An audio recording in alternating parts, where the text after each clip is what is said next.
2, you're on. Welcome to Infection Control after the COVID-19 crisis. Well, we're jumping the gun. It's not really after, it's still sort of going on, but there are things that we will take away from this experience. And let's talk today about how we're getting back to work, which things are going to move forward with us, which things will fall away as the crisis falls away. So we've been staying out of harm's way, isolating, separating, and now we're ready to get back to work. We still want to avoid exposure when it makes sense. We need to know when to stay away from harm and what to do when we have to put ourselves at risk. And over the years, we've come a long way with infection control. We started pretty barehanded, literally barehanded, no masks, none of this stuff. And certain events affected the way we practice dentistry with different levels of safety. Things came along that really changed us, and we've just experienced another one. So over the years, the Spanish flu, the Asian flu in the 50s, Hong Kong flu, some of us remember these in the 60s, HIV/AIDS, that changed dramatically the way we practice dentistry. SARS in 2002 to 2004, the swine flu in 2009, 2013, avian flu. Each time we learned lessons, we were told to buckle up and do things differently, and now we have SARS-CoV-2. So let's see what the impact is going to be. We always have to follow the rules. The existing rules, we have to meet the standards of care and provide dentistry safely. So every office should take a minute and make sure they've got copies of or access to the CDC recommendations. And remember, those are recommendations. They're not by themselves laws, but they're based on research, and they set the standards, and by reference in other laws have the value and the force of laws. OSHA, Occupational Safety and Health Administration, is based on CDC recommendations. And remember, the hat they wear is worker safety. So their rules are laws. And then you have your state board laws, and they reference CDC, OSHA. They even look at ADA recommendations, which are not by themselves laws either. Then you have your civil and health department codes. Those are laws. And then you have competition and marketing and your reputation. So as we try to navigate how we change what we're doing, we always have to fully reference these documents and make sure we're staying in line with them and use them as resources, because each one of these entities has made an effort to accommodate the change. I list here for your reference some different websites. All the information that I'm bringing to you today has been accessed from basic, fundamental, reliable websites that you can access yourself. They're legitimate. They're not USA Today newspaper clippings. So if you reference OSAP, Organization for Safety and Asepsis and Prevention, that is the Dental Organization for Infection Control, and that's a wonderful place to look into, to access, because they bring all the other entities together for us. So this is the time. Look at your plan in your office. Start with your OSHA manual, update it, make sure everybody's on the same page, go find it, make sure everybody's trained, make sure you also have instructions for use for all your equipment, your safety data sheets for anything with a chemical, and that you keep logs of your compliance with all these directions. You should have standard operating procedures or checklists, step-by-step protocol for your office, specific to you, for doing all the normal things that are included in your standard precautions. But what's new, and what we'll talk about, is that you need to create, and this is in writing as well, a respiratory protection program. because now we're dealing with aerosol diseases. Look at the CDC recommendations, the 2016 as well as the 2003, going way back. And anything coming out that is specific to COVID-19 should be added to these things. They don't replace them. So SARS-CoV-2, that's the virus. It causes COVID-19 illness. So it's severe acute respiratory syndrome coronavirus 2. It's rare, novel, it's respiratory and cardiovascular in its effect. So that's why it's pretty different than a lot of the respiratory diseases that we've had to confront. SARS-CoV-2 accesses the cell because it's got the little corona or the little halo around it, the little spikes that are proteins. These are key. We need to know about this because this is the target of a lot of the treatment and the detection technology that's in place right now. SARS-CoV-2 binds to ACE2 receptors, and these things are found in all the significant places that cause symptoms in victims. So it's found on endothelial cells in ocular, respiratory, mucosa, GI tract, your blood vessels, your cardiac, and your kidney tissue. So it's pretty much everywhere. And that maybe relates to all the varied symptoms, the vascular symptoms, the cardiac symptoms, ocular symptoms, respiratory, GI tract symptoms, renal effects of this infection. Endothelial cells are pretty important. They impact the vascular integrity. They can cause thrombosis, and they greatly impact your immune response. So this part of the viral activity is key for understanding what it's doing and for maybe stopping it. The symptoms are important. We need to recognize them, and most of us have heard them by now. The interesting thing about the symptoms is that they're so varied. So fever, we all hear that, but only 88% of the people have a fever. That means the others don't. Sometimes you have chills and shaking with it, sometimes you don't. Fatigue, less than 40%. Dry cough, less than 70%. That means 30% of the people don't have that. And those are the key things: fever, dry cough, respiratory symptoms. Sometimes people don't show that. Sometimes they have a productive cough. It's not the dry one.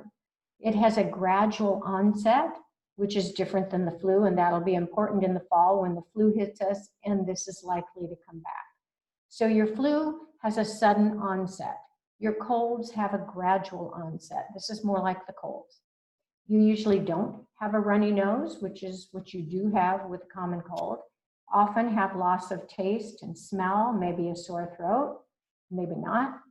Respiratory distress, muscle pain, headaches, cardiac symptoms, blood clots, GI distress, conjunctivitis, and neurological disorders that may endure after the infection. This is all over the place, and that's why this is so novel. The key here is that we're focused on symptoms. We've always relied on symptoms to identify respiratory diseases that we should screen out and where we should refer. If somebody had TB or the flu, we relied on symptoms to tell us. And the key with this particular infection is that it's spread by pre-symptomatic or asymptomatic carriers. Estimates vary. They're saying 25% of the time to 30% of the time, the disease is transmitted by somebody who didn't know they were sick and showed no symptoms at all. That changes everything. So we have the silent carriers, and we have a long incubation time compared to the flu. Look at the chart, and it says the flu has a R0 number of 1.3. What that means is that if somebody has the flu, they're likely to infect on average 1.3 people statistically because they get sick pretty fast and they stay home. COVID-19 carriers are likely to infect 2 to 2.5 people, that's a guess. And that's highly related to the incubation time and the fact that they're asymptomatic carriers. An asymptomatic carrier is obviously going to be out there and able to spread the disease more than somebody that's very ill and wants to stay home. So the significance of this is that it reduces the benefit of symptom screening, but symptom screening is still important. And we are told not to treat symptomatic patients. So we have to know both. We have to know the symptoms, and we have to know what to do when you can't even detect the problem. So COVID-19 is a droplet, contact, and aerosol transmitted disease. So coughing, sneezing, laughing, that's likely to propel the droplets 3 to 6 feet. Dentistry creates droplets and aerosols. And at the same time those droplets are generated, small particles are emitted that remain suspended and don't drop to the floor and can last for hours, unknown periods of time, and infect other people. So the particles we're talking about are less than 5 microns. They remain indefinitely and can be just moved in the air. SARS-CoV-2 is 0.125 microns, pretty small. And that may require special building design and personal protective equipment if you're going to safely treat a person that's emitting these viruses. That's where the things are changing. So our standard precautions that we're used to using are not going to protect us from SARS-CoV-2 or other aerosol transmissible diseases.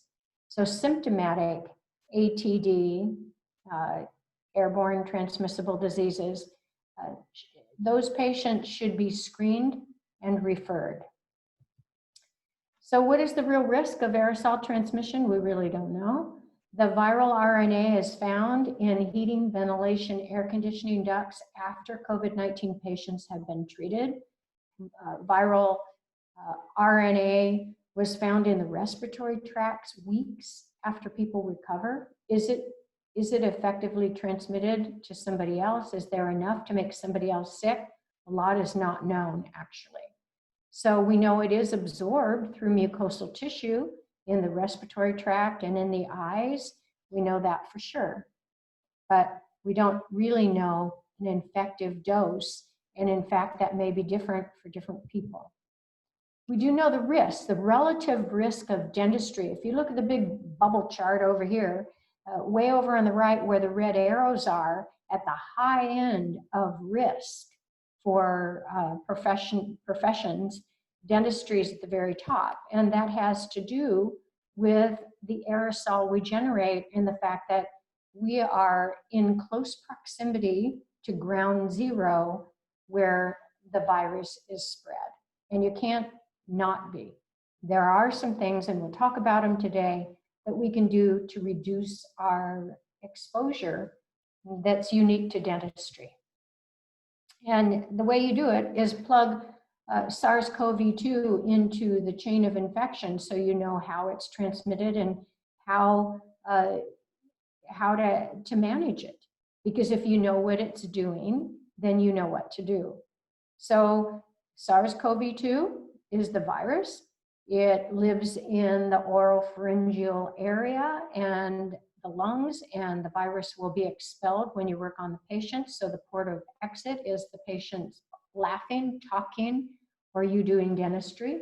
The transmission would be direct or indirect.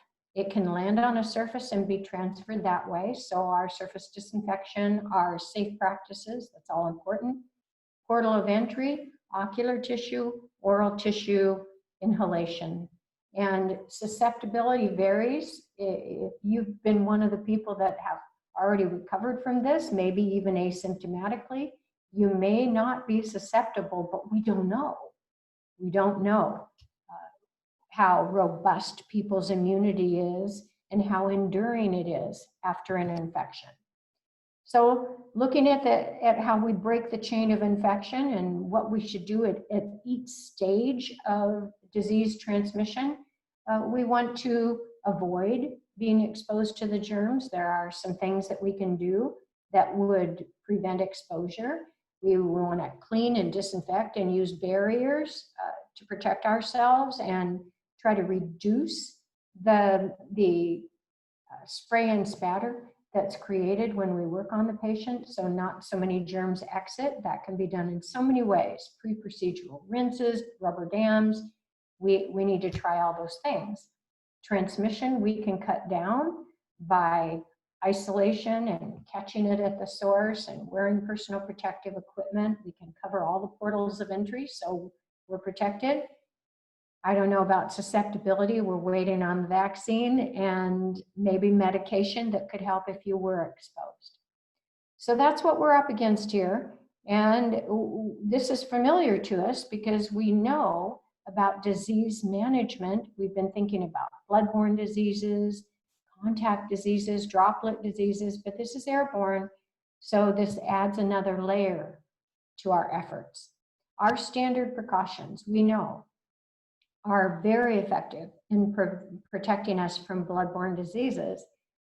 Contact and droplet diseases, there's a little more risk, but they're generally okay. And we know that your daily standard precautions do not protect you from aerosol transmissible diseases.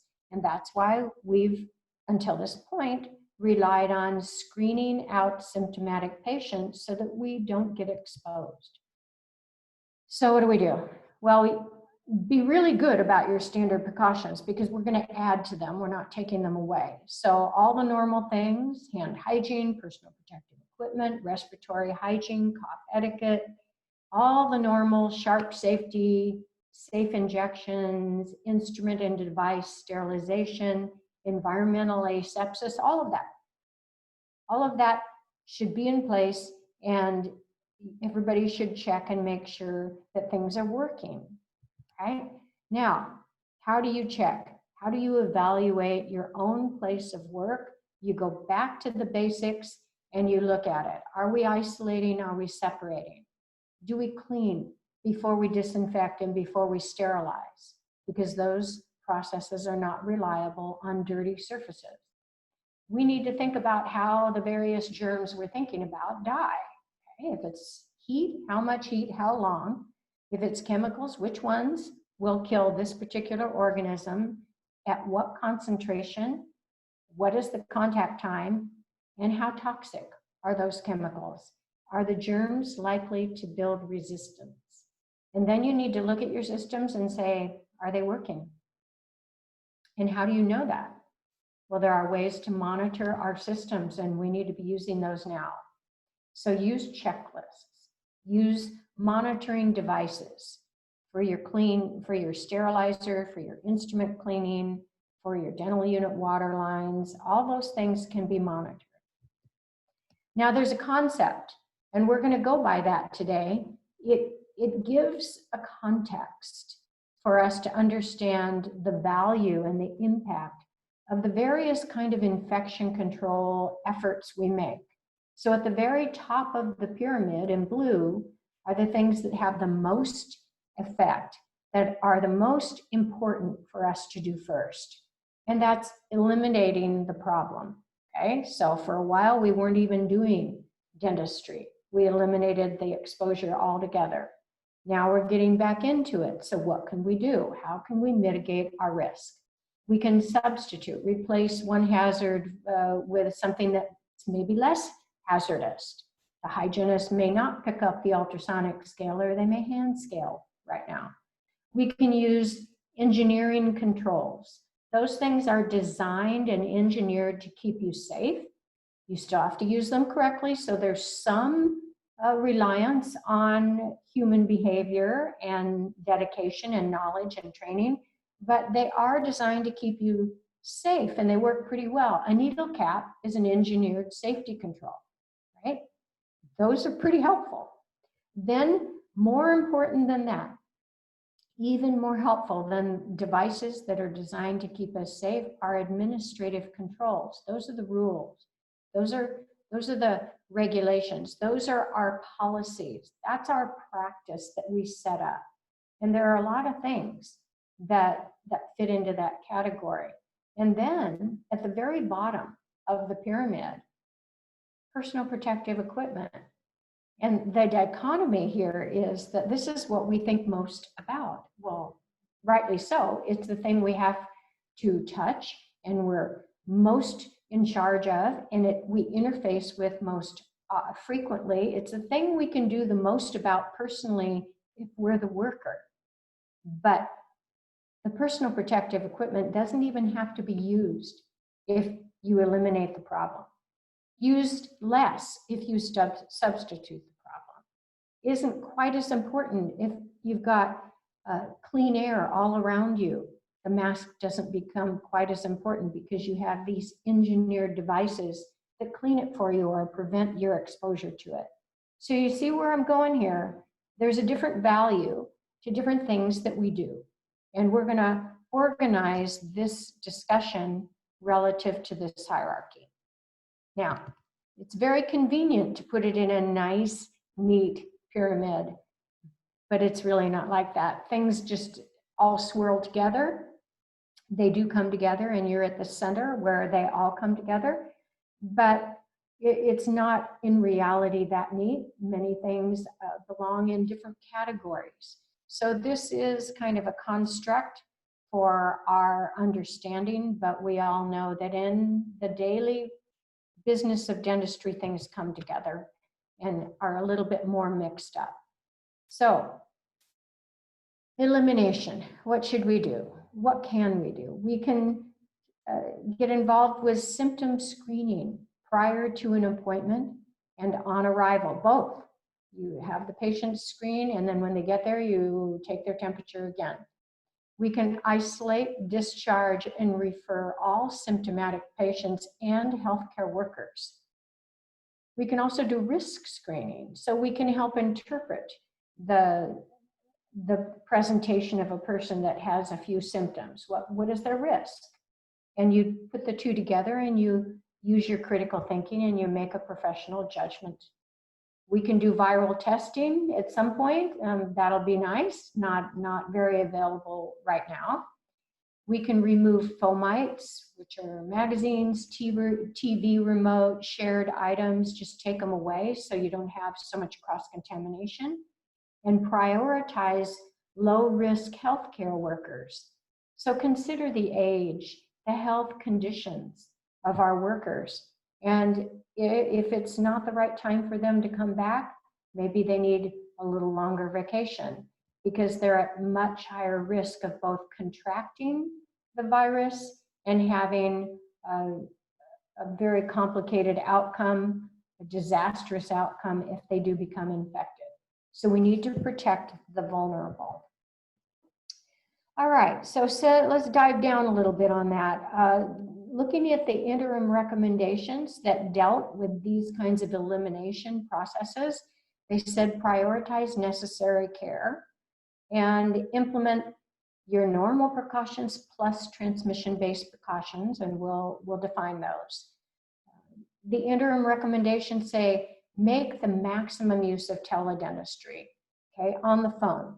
Inform, assess, pre-screen, sometimes even provide care for patients over the phone if that means keeping them away, protecting susceptible people. Implement source control. Limit the points of entry into your office. Limit visitors. Require masks for everybody in the facility. And separate your appointments in time and space. And maybe this is the time to put in that screen in front of the reception desk. Put in physical barriers, screens, windows, curtains, those kinds of things.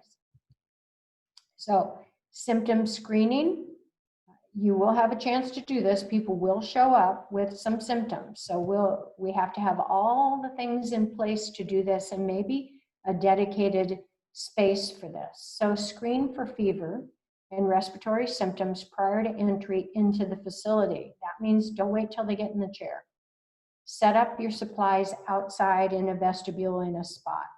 Now, I've got a California OSHA law here. I know you're not in California, but it's a well-written law for aerosol transmissible disease screening and detection. There are newer recommendations as well, and OSHA screening laws, but it's a nice reference because it helps you write your program. Symptom screening for positive cases. Number one, don't treat a symptomatic patient. Our goal for screening is to reduce transmission by early detection, either before or at check-in. Promptly isolate anybody that you think may be positive. Implement respiratory hygiene, cough etiquette. Defer elective treatment if you can, and if they need treatment now and you're not set up to provide it, then you need to figure out where to send them so they can be safely cared for. Implement all the appropriate precautions. That would be putting on N95 mask to get near that person, and prepare. Have this practiced in your office. So if a positive COVID-19 patient comes in, or we decide that they are, once we've let them in, what do? You need to follow the OSHA policy and training for dealing with an infectious patient that has aerosol transmissible disease. That is available through OSHA, CDC, and ADA. So what are you screening for? Well, not just COVID-19. People can have other aerosol transmissible diseases, and conveniently enough, they all have something in common: fever and respiratory symptoms. So lucky us, you don't need to diagnose what it is, you just need to know when to send them home. So the fever, according to CDC, when you're screening a patient, the cutoff should be about 100.4 degrees Fahrenheit. Now, use your professional judgment. You can subjectively analyze the situation. If they're asymptomatic and they have a fever and they have a toothache, well, you know the story is may not be any problem at all, and maybe you need to treat the toothache, right? So professional judgment goes a long way here. Dental workers. We're supposed to reduce the number of healthcare workers and exclude the more susceptible workers. That's the foundation. Now, once we decide we're coming to work, then we have to self-assess our temperature up to 2 times a day, at least before we start the shift, and then maybe later, and certainly if anybody's symptomatic. Now notice here, the number's different.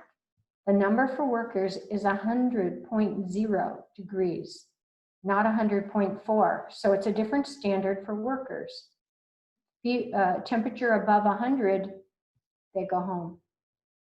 If they're ill, they put a mask on, they're dismissed, and there's no work until a physician has cleared them. Okay, so these are the things that we're looking for. Substitution. Now, that's the next one down on the list. In the inverted pyramid, that's right under elimination. So what do we mean here? We mean we substitute one thing for another thing, and that helps us not be exposed. So again, teledentistry, remotely assist patients, alter or postpone treatment if it's safe, prioritize at-risk patients in the most dental need, so you're going to treat those kinds of patients. Discontinue gathering people in the reception area. Maybe the patient waits in the car instead of waiting in the reception area. Keep the chairs 6 feet apart, so the room is going to look different now. Avoid aerosolizing procedures. We're going to substitute some procedures in dentistry for the ones we used to do that were higher aerosolizing procedures. So hand instrumentation, low spray, high suction. Reassign roles for high-risk healthcare workers. Maybe they don't need to be out of work, but maybe they're not on the front line. Maybe they're working back office for a while until things sort of blow over. Now, going down the list in yellow, right in the middle, engineered controls. These are things that vary from the building to small devices. So organize the facility space into infection control zones. This is on kind of the bigger scale, the whole office scale, where you keep similar activities together where the same personal protective equipment and infection control strategies are used. You want to prevent cross-contamination. So that means maybe you have separate rooms, barriers, and training of the staff to keep things localized. So you look at your office and divide it up into a clinic zone, employee zone, business zone, and public zone. And it kind of looks like this. In a perfect world, all your clinic zones in blue would all be bunched together, so you wouldn't have to cross through the business office to go to the lab. Let's just say that. So you keep everything together, and once you're suited up, you're there. And that's really valuable because the areas can be defined by the level of infection control that you need in that area. So again, clinic zone, employee zone, public zone where the patients are, and you want to keep contiguous zones or adjacent zones at the same infection control level. Sometimes it's huge, you have to build something, but other times it's just like switching rooms or putting a divider in. Small changes in a physical place can achieve this. So think of it that way. Room air management, the best for dealing with aerosol diseases are isolation rooms. Negative pressure rooms with 6 to 12 air exchanges per hour, probably not possible. And if it's not possible, what can you do? You can optimize your building heating, ventilation, and air conditioning system, maximize the fresh air intake and the cycles and the filtration, and maybe antimicrobial treatment of air with filtration.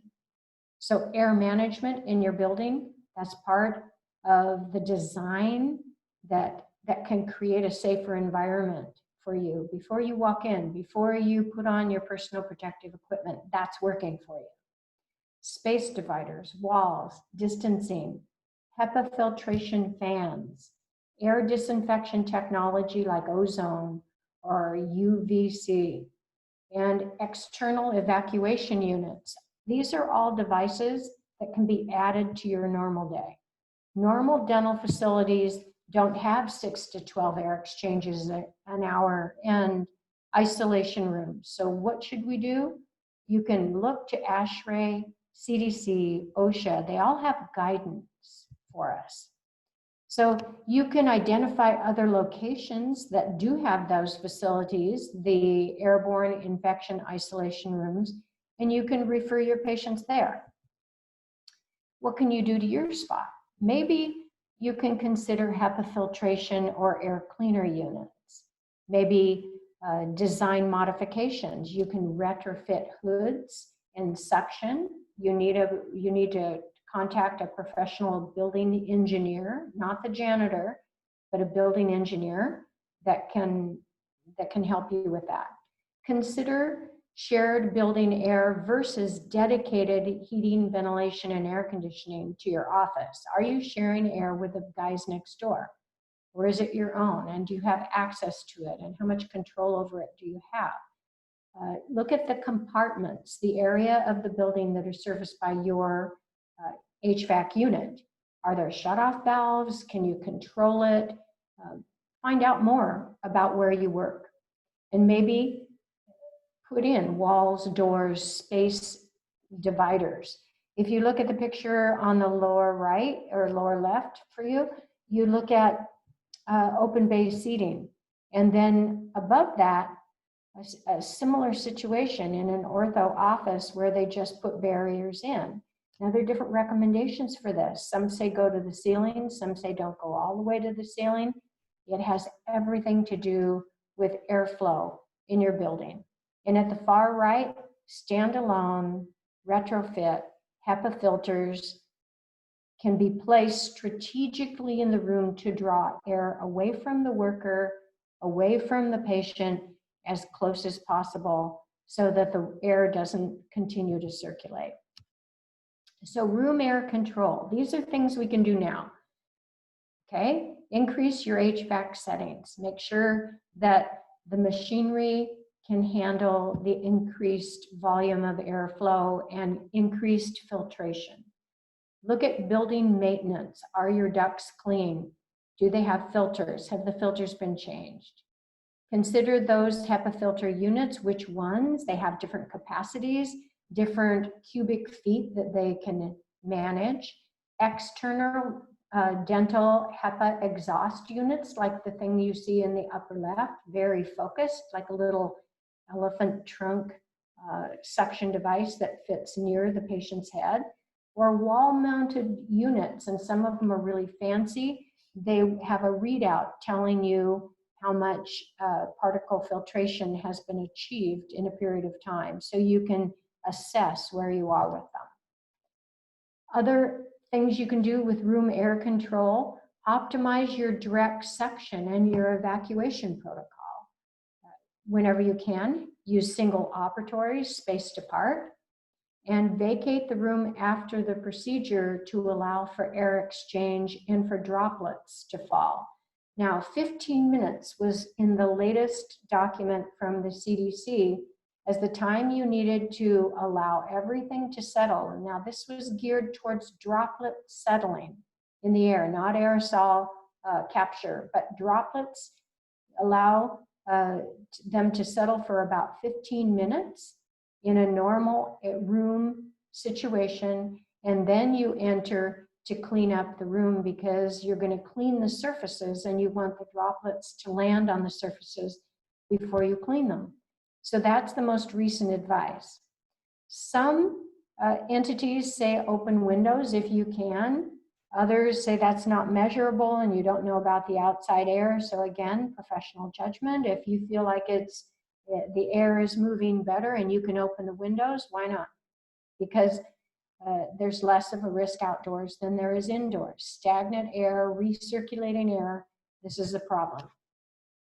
What about fogging? This has been suggested. Airlines are adapting this procedure to fog planes, and it's being looked at.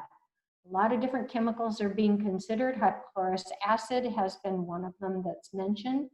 It needs to be harmless if you breathe it. If you do fog, there are some electrically charged processes that allow the fogging to stick to surfaces and have a little longer effect on that surface. So a lot of new technology is being considered. Be careful when you add more chemicals to your world, though.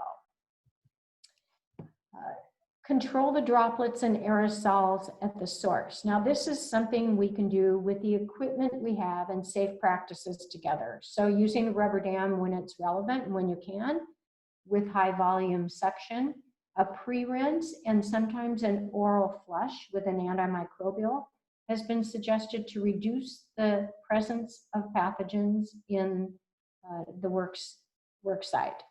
Low or non-aerosol techniques, again, will not generate as much aerosol. And then, of course, respiratory protection. So you add all those things together, they're designed to keep you safe, but you've got to use them all correctly. So avoid and manage your aerosols. And we've been considering pre-procedural rinses for years, but mostly focused on antibacterial activity. In many cases, viral efficacy hasn't even been measured. So now we're considering antiviral effects of oral rinses. And I think going forward, there'll be a lot more research in your oral virome and its impact, maybe even on oral health. But for now, pre-procedural rinses that are effective against the coronavirus species is hydrogen peroxide and povidone iodine. Those two formulations have been researched and have been suggested because they seem to be effective against this virus. Chlorhexidine is not. Administrative controls. We're going down the list now. We're getting close to the bottom. Administrative controls. Well, this is where a lot of what you do falls, because you have to do it. It's not designed in the building. You have to do things that interface with the programs that you have. So we have all these things in place. Examples are respiratory hygiene, cough etiquette, and hand hygiene. That's a lot right there. We need to manage visitors and points of entry. You've got to have rules about that and tell the patients and guide them and control them. Scheduling, how you schedule your patients. Most of us that are going back are looking at that scheduling. We're spacing patients away from each other physically and offsetting our schedule in time. Universal source control. Again, everybody at work has to wear a mask. We have new employee roles that are going to come into effect now, and I hope stay with us because they will really change the efficiency of the way that we do dentistry. The creation of the role, the infection control coordinator, the person in charge of all of these safety concepts, that person is a really important person. So creating a new role for them is something that all of us should be doing. Creating the role for the floater, the person who gets you what you need because you're all in gear and you're in your spot, but you need something. You don't want to break PPE and take everything off and go get it. You should have somebody who brings you things, moves things back and forth, screens people, escorts patients. That is a person, and that is a role. And we need to add our respiratory protection program. It's a full program. Respiratory hygiene, cough etiquette. Remember what it takes to implement that. We have masks and sanitizers for the patients. They're right where they can see them, and they're throughout the office where everybody can access the supplies.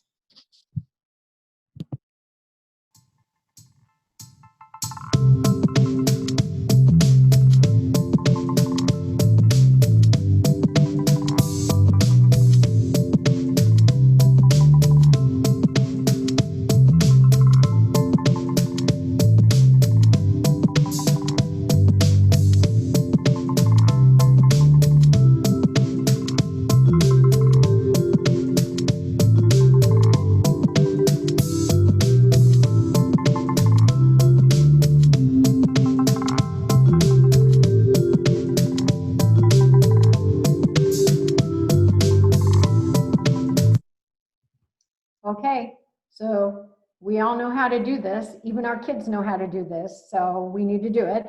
And you need to have supplies. And the little poster you see here to set up your little location is available through cdc.gov. And you can just type in respiratory hygiene cough etiquette poster, cover your cough supplies. You can find what you need right there to set up and communicate what this process is. Make sure you've got Kleenexes, at least an alcohol sanitizer, if not a sink, masks available. Now, if we don't have enough masks to share, you might want to keep control over that supply, but have waste baskets for people to throw their used Kleenex away. So these should be set up throughout your office so people can grab them when they need them. And here's the resource at the CDC website for you to get all the supplies you need and the information you need to post on the wall and add to your OSHA manual as a standard operating procedure. Now, the infection control coordinator, this is a new role. This is a career path, as a matter of fact, and there's certification on its way through OSAP and DANB, and I know of several universities who are starting to certify people in dentistry who are qualified to be the infection control coordinator. That means there's some education required and you have to pass a test to qualify, but then the doctor that runs the practice can kind of relax and say, okay, you know, he or she has this. They've been certified. They're in constant communication with OSAP and the CDC. They're on all the mailing lists. They get everything as it's updated. I can relax, this person's got it. So all of us needs that person. And is it you? Maybe it's you. Maybe it's somebody you haven't, you're thinking about that could do this for you, that is sort of drawn to this kind of role in the office, that has enough understanding and desire to do it. Think about that person. Put somebody in charge. Here's an office where they have, they've really thought about it a lot. Says infection control environment, room 4. And here's the rover, and she goes and brings things. She's got her little earpiece in so the doctor can tell her that she needs something or wants something, and you don't have to touch the door. You just wave your hand and it opens, and there are pass-through shelves into the work environment, so she sometimes doesn't even have to go in. So this gives you an idea, and hopefully it'll make you think about how your office can be upgraded for some of these things. And then the other thing to do is have a policy and make sure everybody's educated about getting their vaccines, taking care of their own health as it's appropriate for them. Everybody needs to know what CDC recommends in terms of immune preparation for this and other infections. So no, there's no vaccine for COVID-19 yet, but there are other vaccines you can get. Go see Matilda, she's waiting for you. She's got sharp needles, she'll take care of you. Okay, everybody, sit up straight, big breath, exhale. Okay, hands behind your head, bring your chin forward, stretch the back of your neck, bring back up, big breath, exhale. Tilt your head over to one side, dropping the opposite shoulder. Come back up, stretch your neck over to the other side.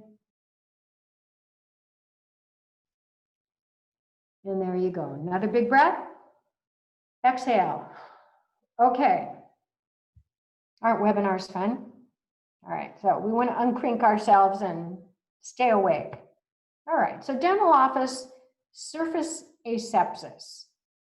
Well, surfaces are shared, and diseases of all sorts can be transmitted by contaminated surfaces. So basically, you've got two choices. Cover it up and then replace the cover so it doesn't get contaminated, or clean it up with a chemical. Those are your choices. First thing to do, as we start back to work, as we get going, look with fresh eyes, remove clutter that can't be cleaned, that gets in the way of having a safe environment. So simplify your surfaces. Environmental disinfection is a cardinal feature in dentistry. We're very good at it. It's important to use the right products and to use the right personal protection when you're cleaning the room. And as I said, CDC says wait 15 minutes before you go back in the room now, because it's not just what you see sitting on the surface, it's what's going to settle from the air. So barriers prevent contamination of hard to clean surfaces, upholstery, electronics, you change these per patient.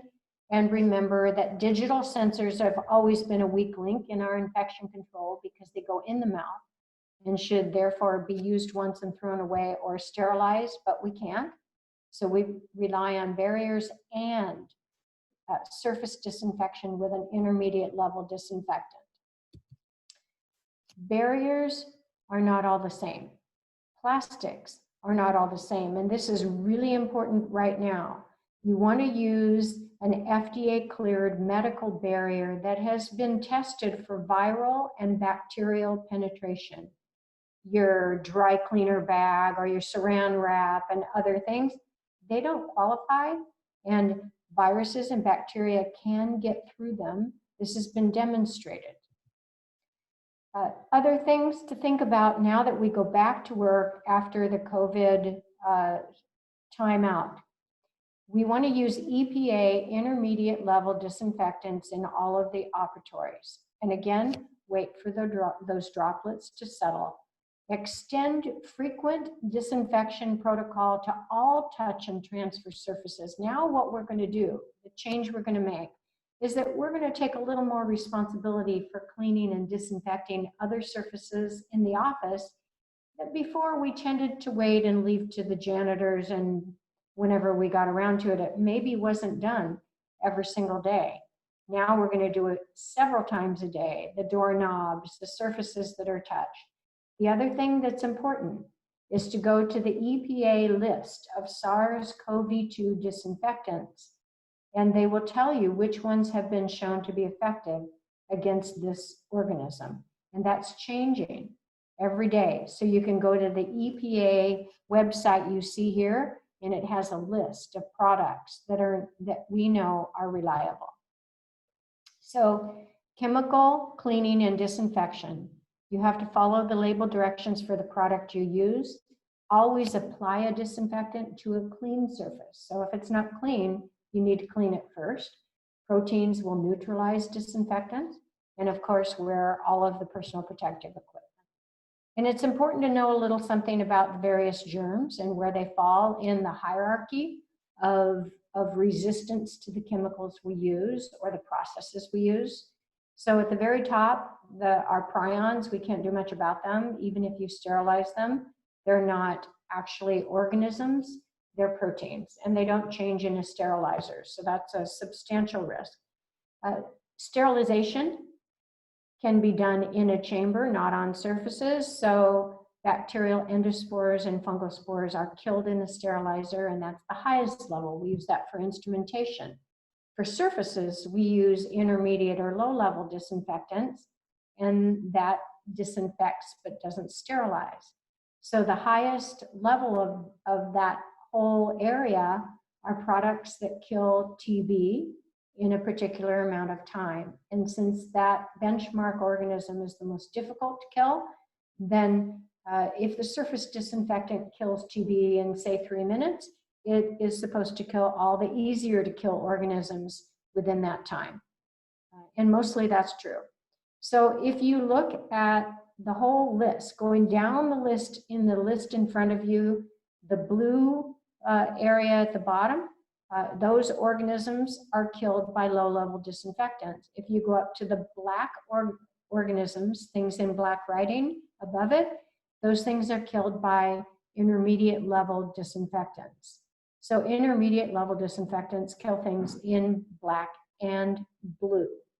Now look at the very bottom of your list. What do you see?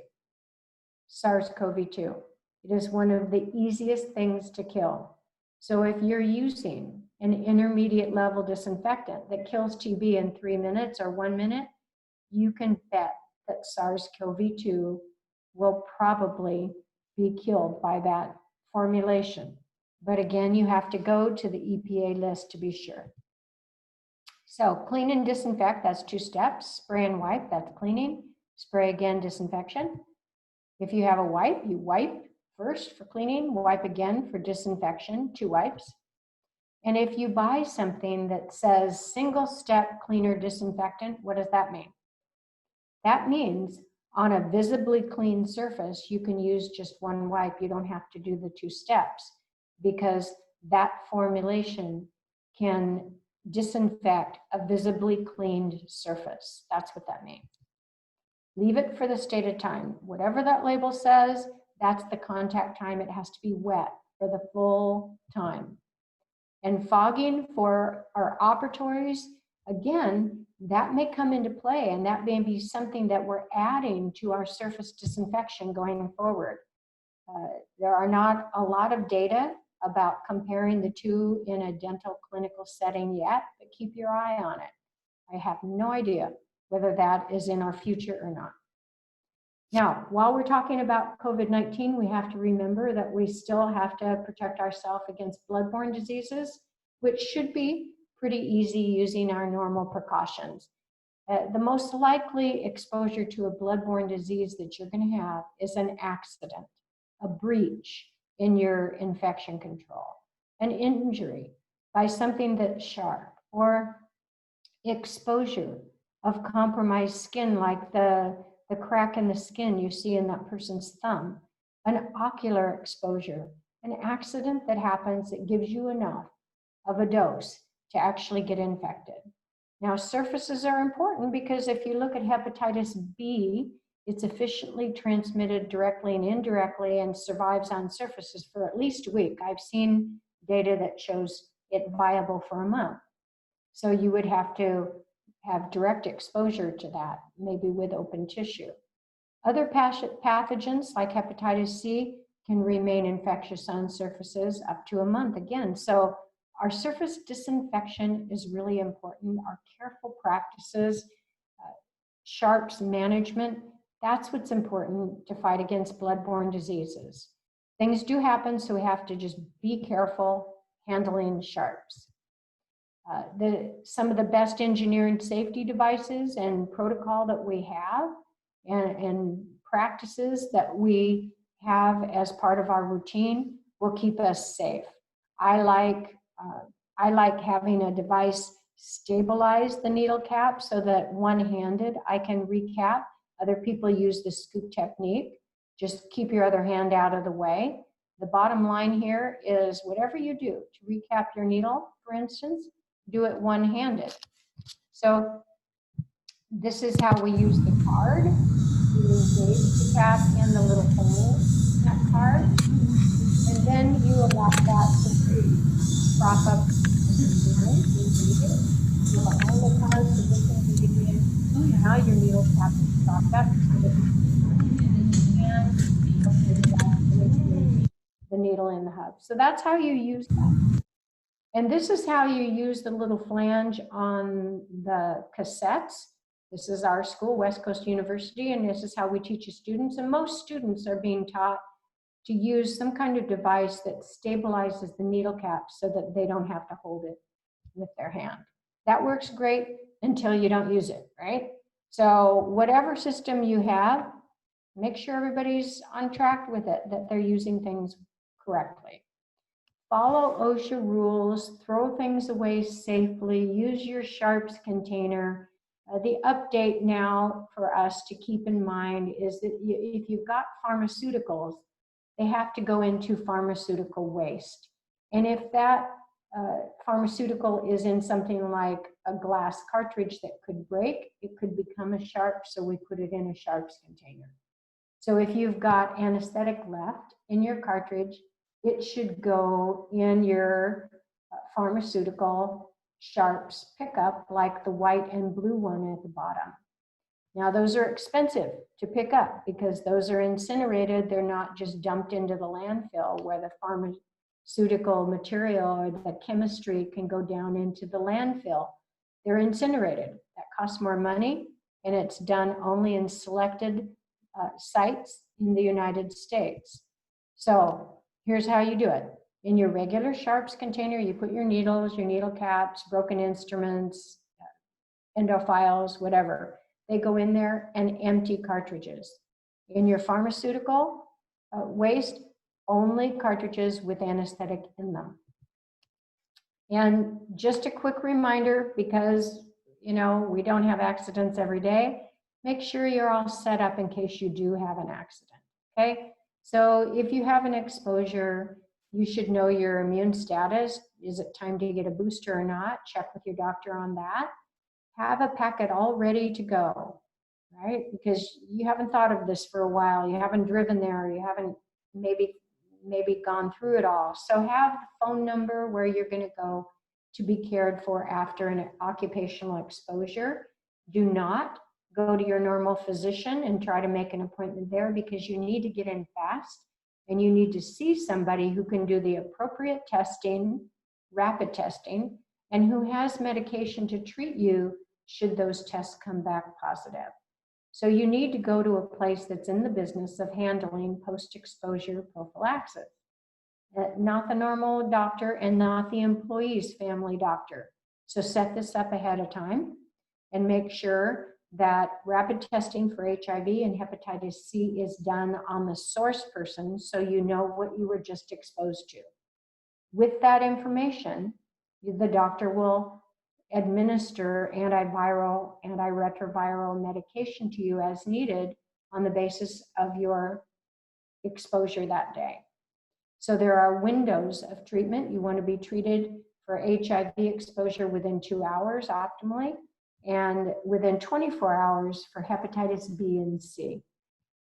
After this whole experience, the person needs to go back to the doctor again 3 times, 3 to 6 weeks, 3 to 6 months, and 9 months. 3 more visits you'd love to forget, okay? So make sure that that's managed if there's an occupational exposure.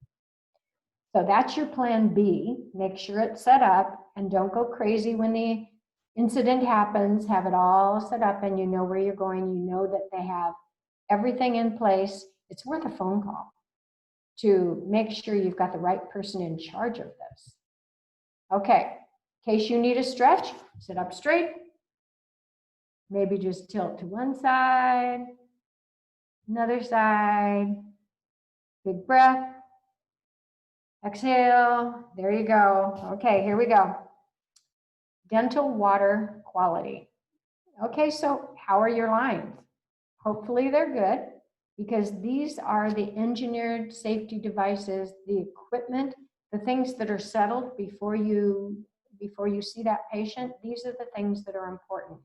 And the interim guidelines that were issued tell us what to do to get our dental water lines back online after a period of rest and non-use. So contact the dental unit waterline product or dental unit manufacturer, one of those. Probably the waterline product company can give you some advice. You're supposed to have drained your water lines while the equipment was offline. And if you didn't, drain it, assemble the products and supplies you need, and then prior to use, treat and maybe shock your dental lines, because even when you drain the lines, they're still wet inside, and mold and bacteria and biofilm can be growing in there. So again, bypass the water lines for surgery, or if you just haven't prepared them yet and you're going to be doing dentistry and maybe don't use the water in your dental unit, definitely it needs to be treated before you get back on track. Remember, for the different procedures we do, there are 2 different levels of water safety. So sterile water has to be used for surgery, including perio surgery. And the only way to get that is to bypass your dental unit, because we're talking about 0 colony forming units. And anytime any water passes through the dental unit, even if it starts out sterile, it's not going to come out sterile. Those lines cannot be made sterile. For regular dentistry that's not surgery, we have to ensure that the water is at least potable, right? So they give us a lot of leeway there. They say it can be as dirty as 500 colony forming units of heterotrophic waterborne bacteria. Most of your drinking water is really around 200, so they let us be pretty dirty with that. You don't really want to get up around 500 if you can help it. So how do you meet these standards? If you're going to bypass the water, you would use something like a peristaltic pump or a bulk syringe, surgical water delivery to the site. There are other units like Aquacept that can be retrofitted onto your unit and run off your dry air. How do you meet the other potable standard? You have to add a chemical to your water and periodically shock the system. So that can be done different ways, by putting a chemical into your water bottle, or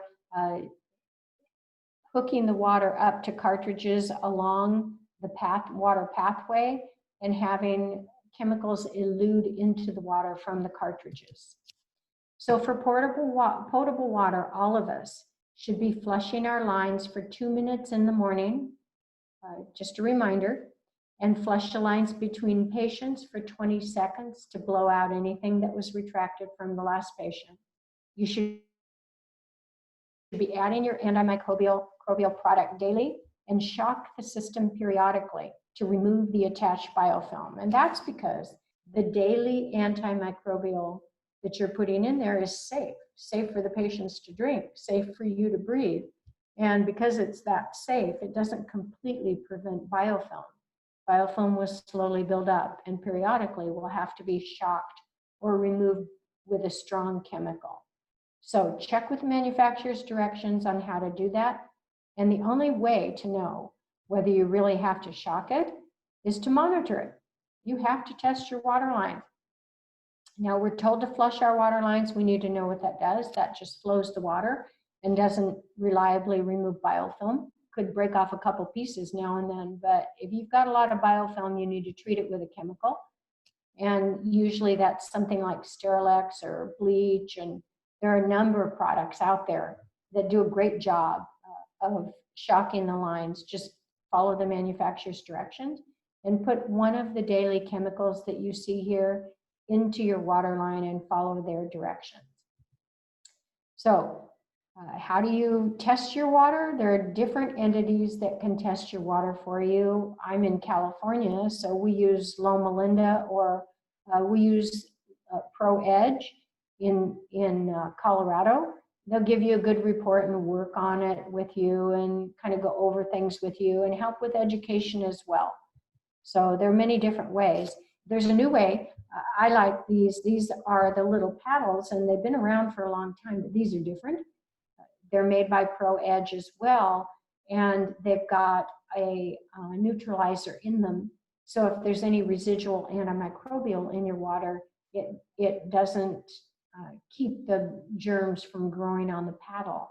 So you can get a bacterial count that's meaningful, inexpensive. You can do it yourself in office, and it kind of gives you a ballpark. It's not definitive. You have to count it with your eyes, and that's an estimate. But it's a pretty nice way to kind of keep a handle on things and know when it's time to shock. When those numbers creep up, you can go, okay, it looks like I can see a bunch of things growing on here. I should shock it. Let's do it again.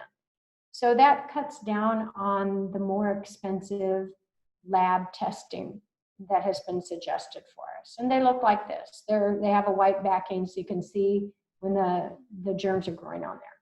So treat and shock and test all of your water lines.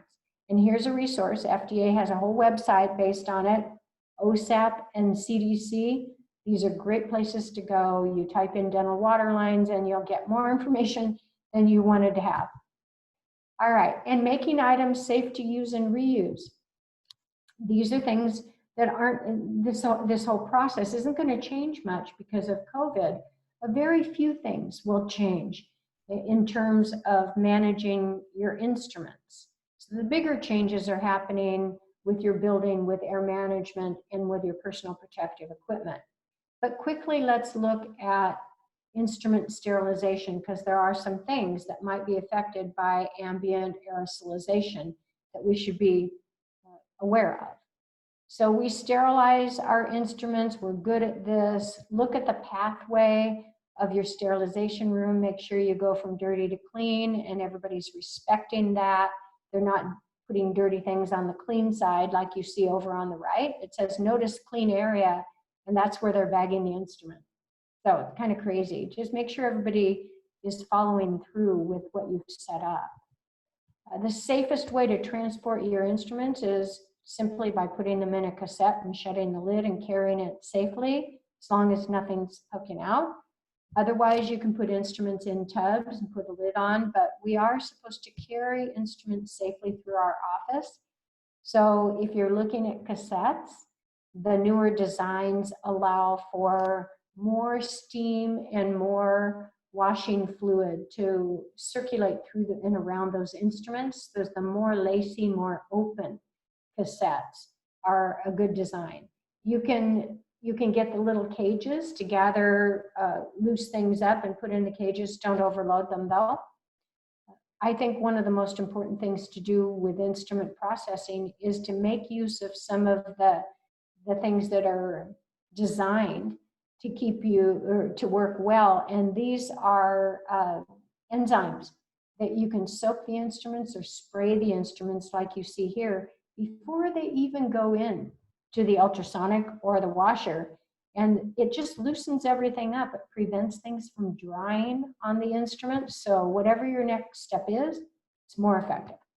So here's where I think maybe we should think about upgrading our system.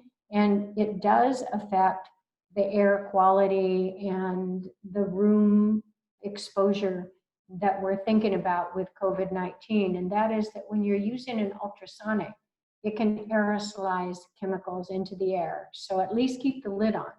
But if you can avoid that technology and go to a washer, it gathers the water and sends it out of the office rather than into the air, and it goes down the drain. So instrument washers are a better way to prepare your instruments for sterilization. Plus, it's more efficient. You're not standing there doing it. You don't poke yourself as often. If you're using an ultrasonic cleaner, be careful to have the instruments loose so that they can really be clean. Don't bind them together. And ventilation is really important. So you want to limit the aerosols with your ultrasonic instrument cleaner. This is a weak point in this system. Use baskets or tongs, of course, so you don't reach in there. And make sure you process the instruments long enough to do a good job while it's covered. If you have resin cassettes, that dampens the ultrasonic waves, so you need to process them longer. I like instrument washers better. You have to dedicate 40 minutes for them to be in that cycle, but when they come out, they're clean and dry. And that makes all the difference in the world. They have different sized units that can go under the counter, so you have that counter space. Very efficient. So allowing an engineered safety device, something designed to do this process for you, rather than people doing it by hand, is more efficient and much safer and more predictable. So that's what I suggest. Now, there are ways to check the cycles, the cleaning cycles of your ultrasonic cleaner or your washer. And those are with these little devices called wash checks. You put them in there and the color washes off, and you know it's been a successful cycle. Again, we don't scrub our instruments unless the instrument cleaning processes have failed, and you look at it and you go, okay, I better scrub this. But we don't do it unless we have to. Make sure, and this is very important now, that you're autoclaving all hand pieces. If they unscrew from the hose, they need to be autoclaved between patients. And that's what we need to be doing. And what's wrong here?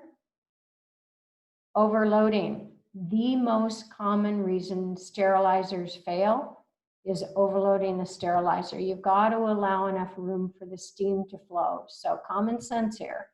And if the wraps are coming out wet, they're wicking and they may be able to tear more easily. So make sure that they're completely dry before you put them into action.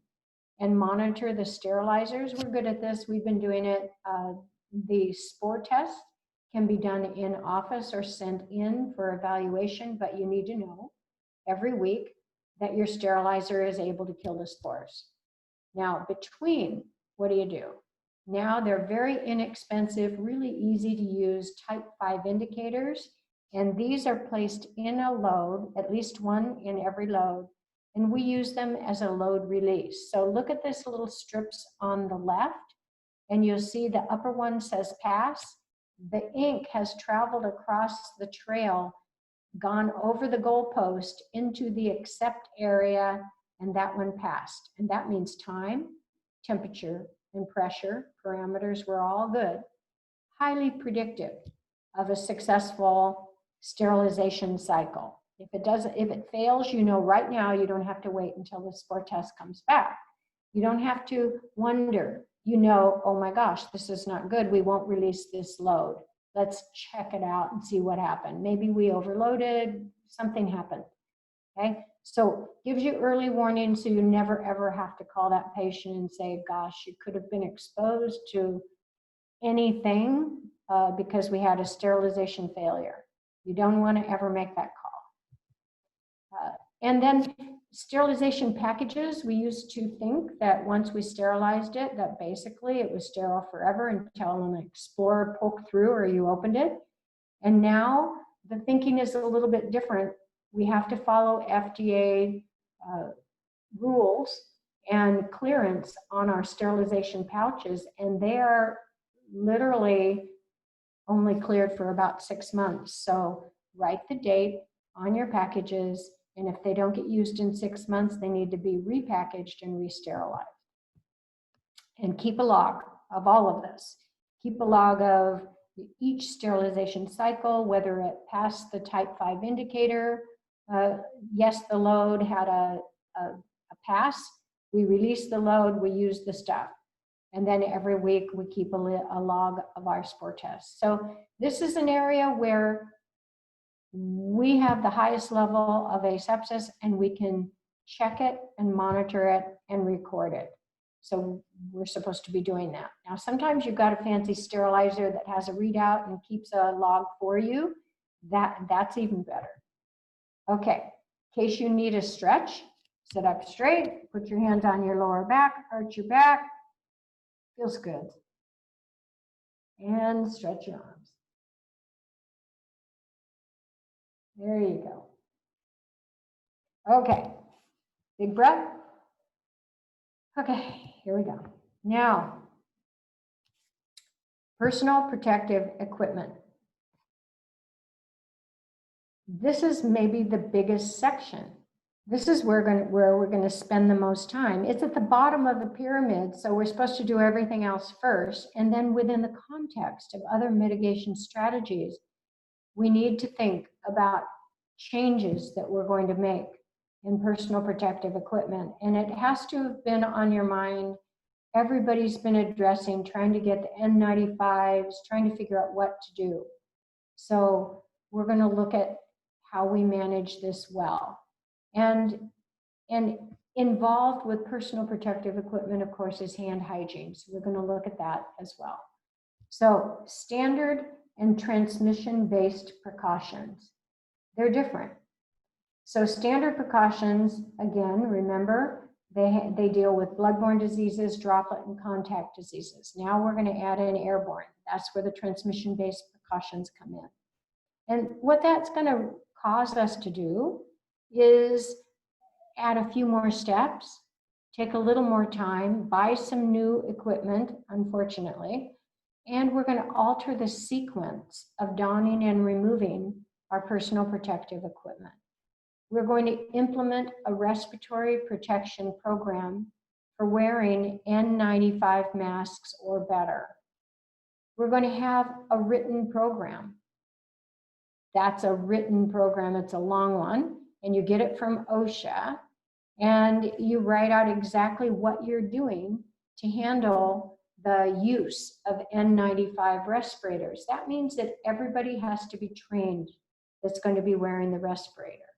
Everybody needs to first answer a questionnaire, and the questionnaire asks them about things that are related to the safety of them wearing an N95 respirator. And if they say, yes, I have asthma, yes, I've got claustrophobia, yes, I've got high blood pressure, then that person is going to be sent to a medical doctor who will say they are or they're not qualified for safe use of an N95 respirator. So we have to set all this up. Who do you send them to?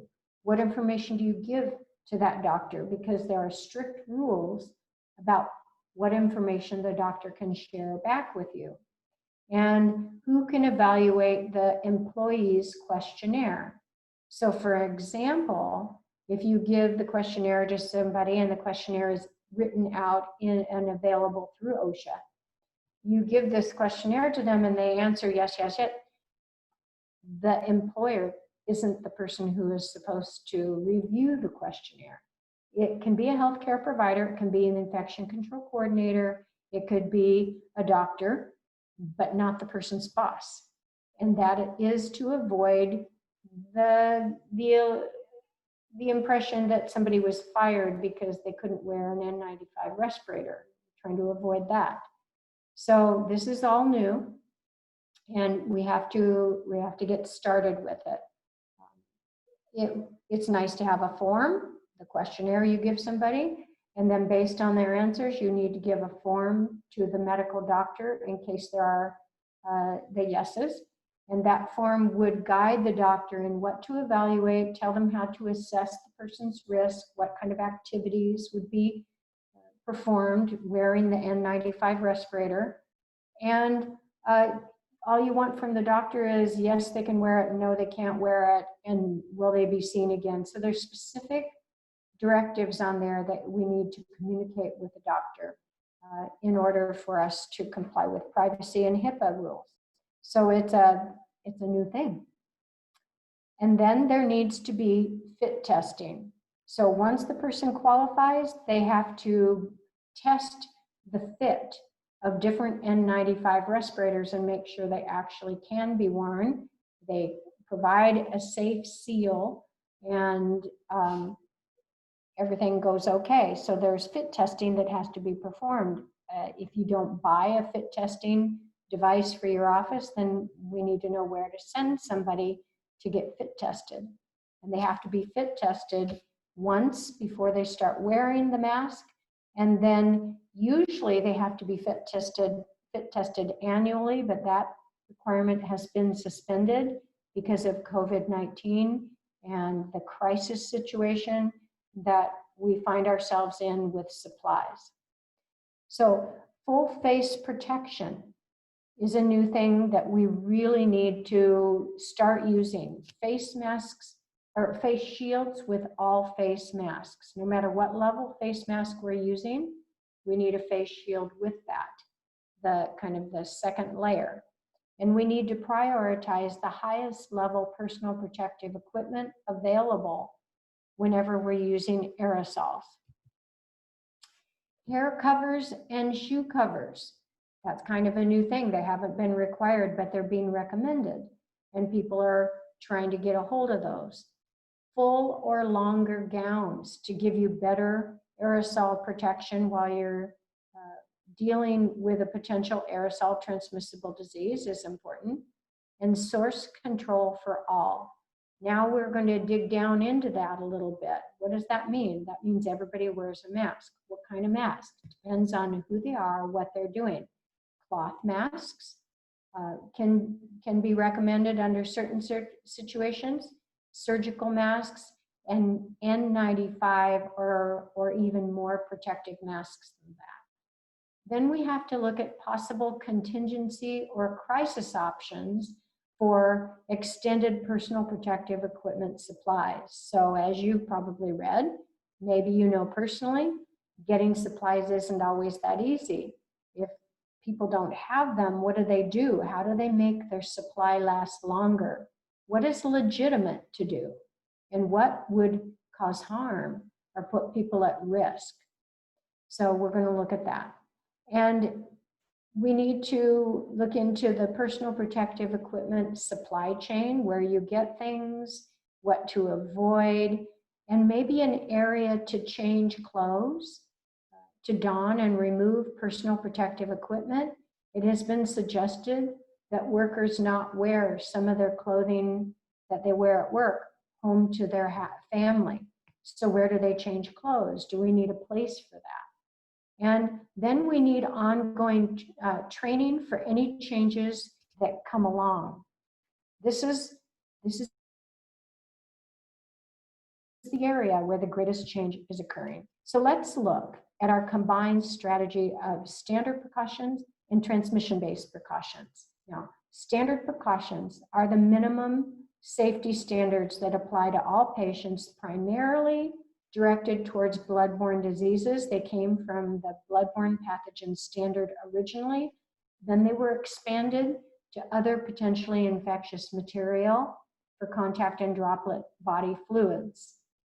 They exclude aerosol transmissible disease precautions.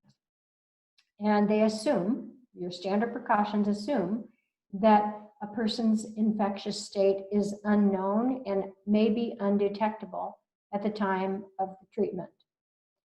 Now, transmission-based precautions are in addition to those everyday things that we're used to doing, and they're based on a couple things.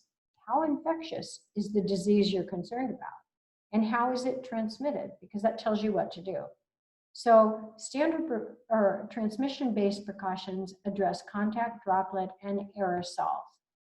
And they do involve symptom screening, but in the case of COVID-19, that won't tell us everything we need to know. We have to be ready to deal with somebody who is undetectable but infectious with an aerosol disease, and that's different than dealing with somebody who's undetectable and infectious with, say, a blood-borne disease. Totally different. So we're going to alter our sequences. For droplet and contact precautions, you would glove before you enter the room and remove the gloves before leaving the room. So that's a change, because before we would enter the room, we would greet the patient and we wouldn't glove up until right before we entered the patient's mouth, right? So this is new. We're going to glove before we go in the room.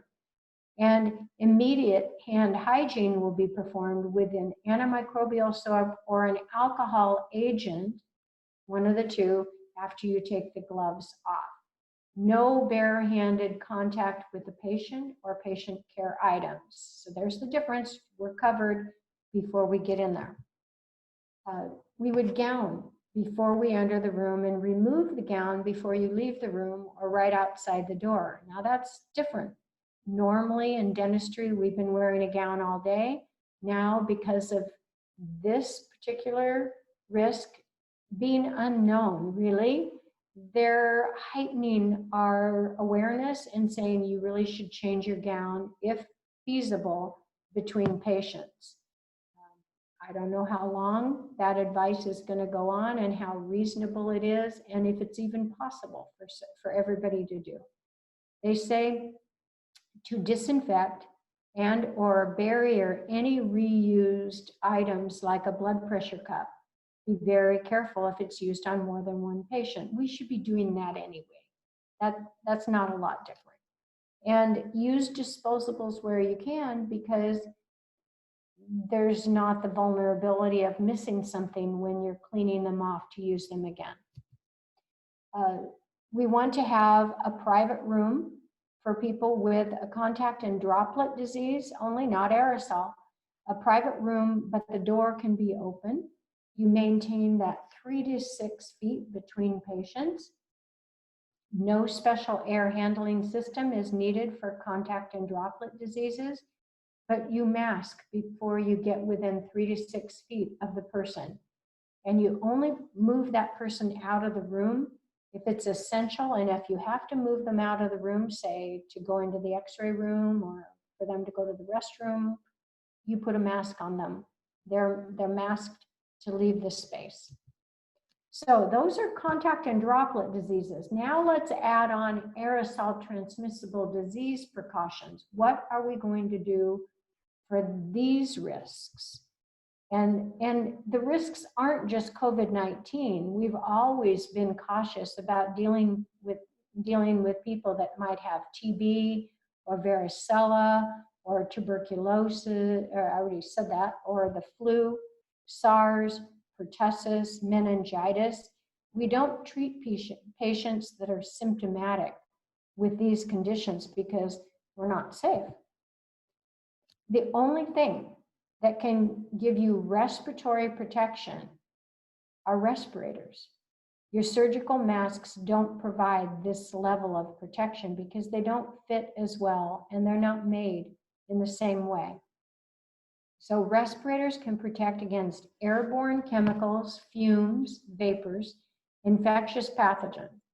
N95 masks will filter out 95% of the particles. So you look for the label on the outside of the masks, looking for a legitimate product, and the effectiveness is highly dependent on how it fits and how you use it. Look at the imprint on that person's face. Sometimes the skin breaks down. They are not comfortable. These masks really fit tightly against your face, and that's their power. So we are going to everybody's going to have to adopt a program where even if they don't do aerosolizing procedures or this thing passes and they're not treating COVID-19 patients again, I think the whole industry is going to the point where we're all trained on this, we're all ready, and then when the need arises, we can react quickly and wear the right level of protection. So we need to understand about it, and we have to have a respiratory protection program in place. Now, what you see here is fit testing. The person's got a hood over. They release a scent and a taste chemical into the hood, and the person has the respirator on. If they can taste it and smell it through the respirator is not working. So it's a process where first you test the person and you make sure that you establish a threshold that they can taste and smell of that chemical. So you know the test is working. Then you put the mask on, you're testing, then you put the hood on. And then while they have that hood on, they go through a series of movements and procedures, and they simulate functioning with the mask on. They talk, they bend up and down, they turn their head and make sure that it stays in place and they can't smell that smell or taste that taste. And then you have to, if you're performing this, you have to clean the inside of the hood and you have to go through a long process. So it takes a while. Anyway, the N95 or N100 masks filter out 95% or up to nearly 100% of the particles. N means it's not able to handle oil. Okay, so there are also R and P masks that have different levels of ability to handle oil in an aerosol. That's important because handpieces emit a slight amount of oil. So right now everybody is looking at N95 masks, but there are surgical N95 masks that can actually handle more moisture in the air. And then there's R and P because they can handle various levels, more amounts of oil. So look at the list of acceptable respirators. This fit testing is required in the beginning, one time before you start wearing your mask. And if you can't find something that fits, you're supposed to have several to choose from, and you're supposed to find one that fits your face. Again, before you do this, you go through the health screening, and then everybody has to receive training so they know how to handle it.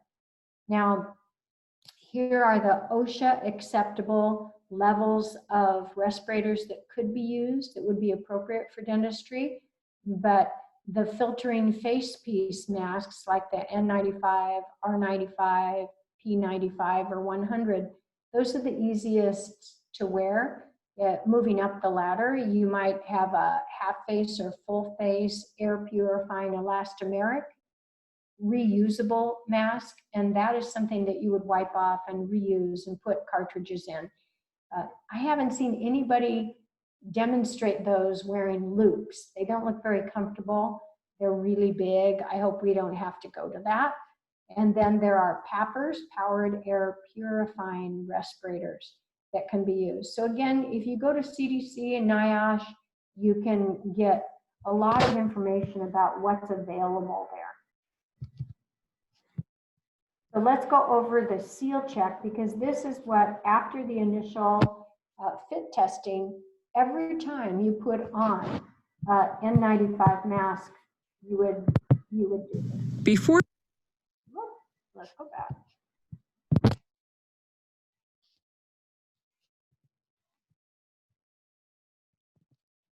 Before donning mask, perform hand hygiene and don gloves.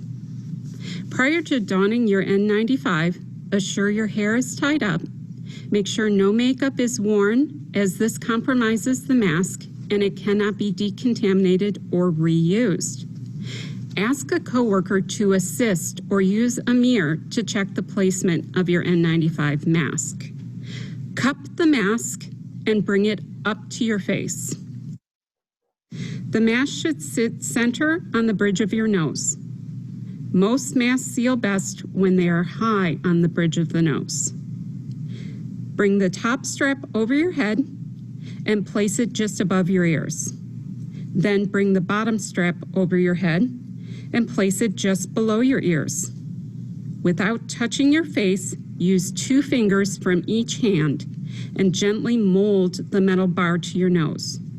Do not pinch or poke, as this causes peaks and makes an improper seal. Now perform your seal check by placing your hands above and below the mask without touching your face or eyes, and blow out forcefully. Assure you do not feel air escaping around the borders of the mask with those breaths. If you do not feel air, you are now good to go. If you did feel air escaping, you may have to move the mask up or down and perform another seal check. If this does not work, you can crisscross your straps to make them tighter. Before adjusting the straps, perform hand hygiene.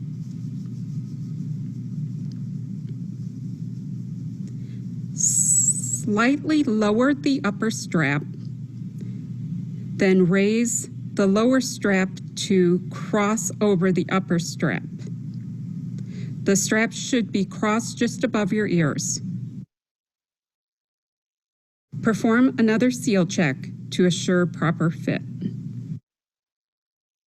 If you still cannot get a proper seal, please seek out your supervisor. If you do have a proper seal, perform hand hygiene and you are now free to do patient care.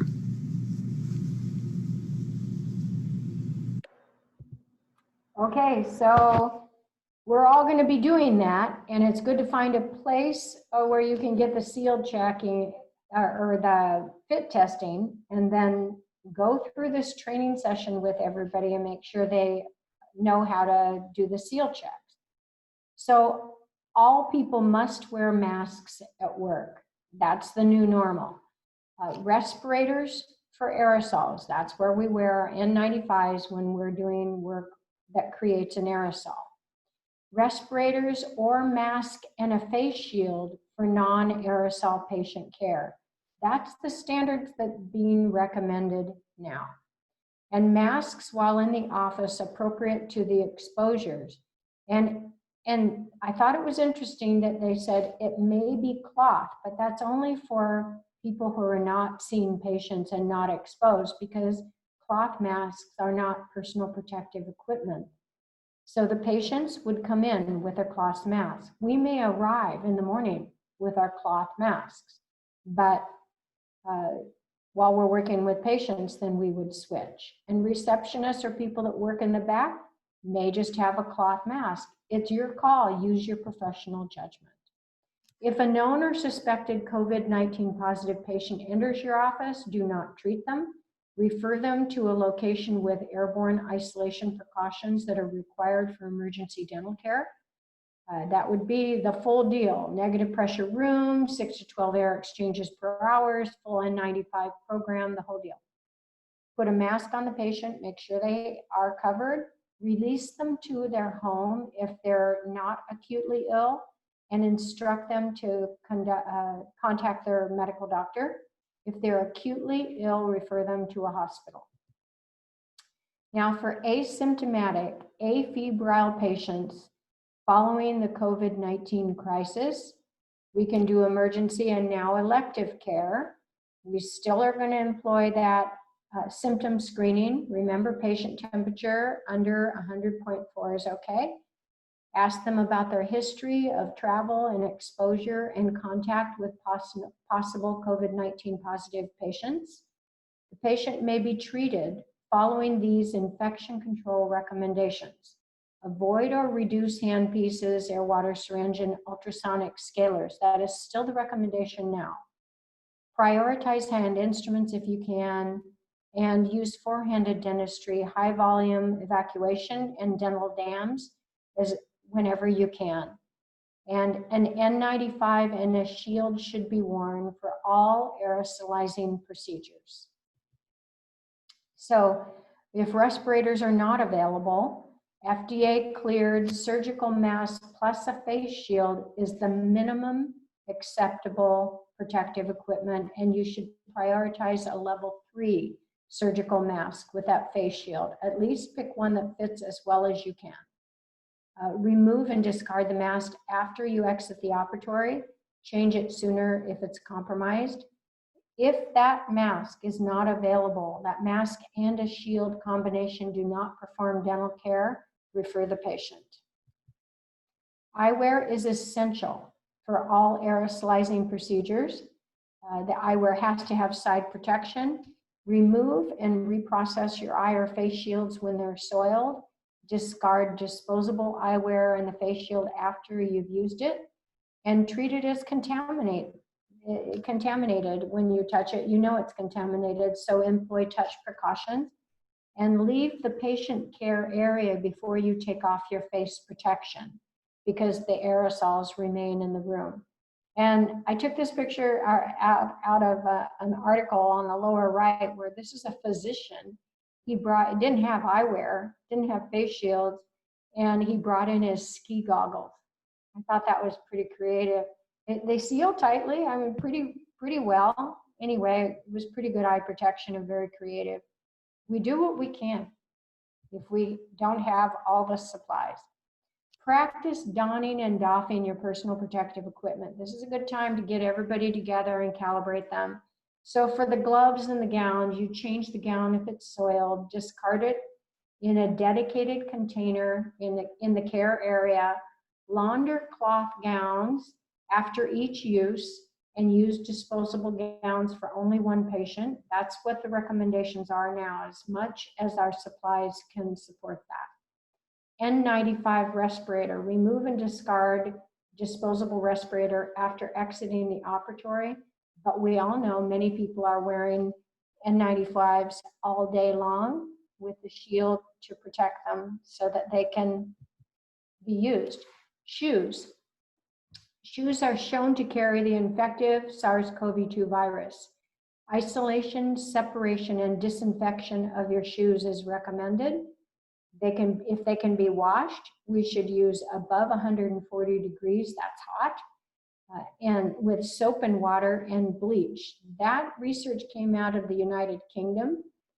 I don't know how many shoes would hold up to that, but there it is.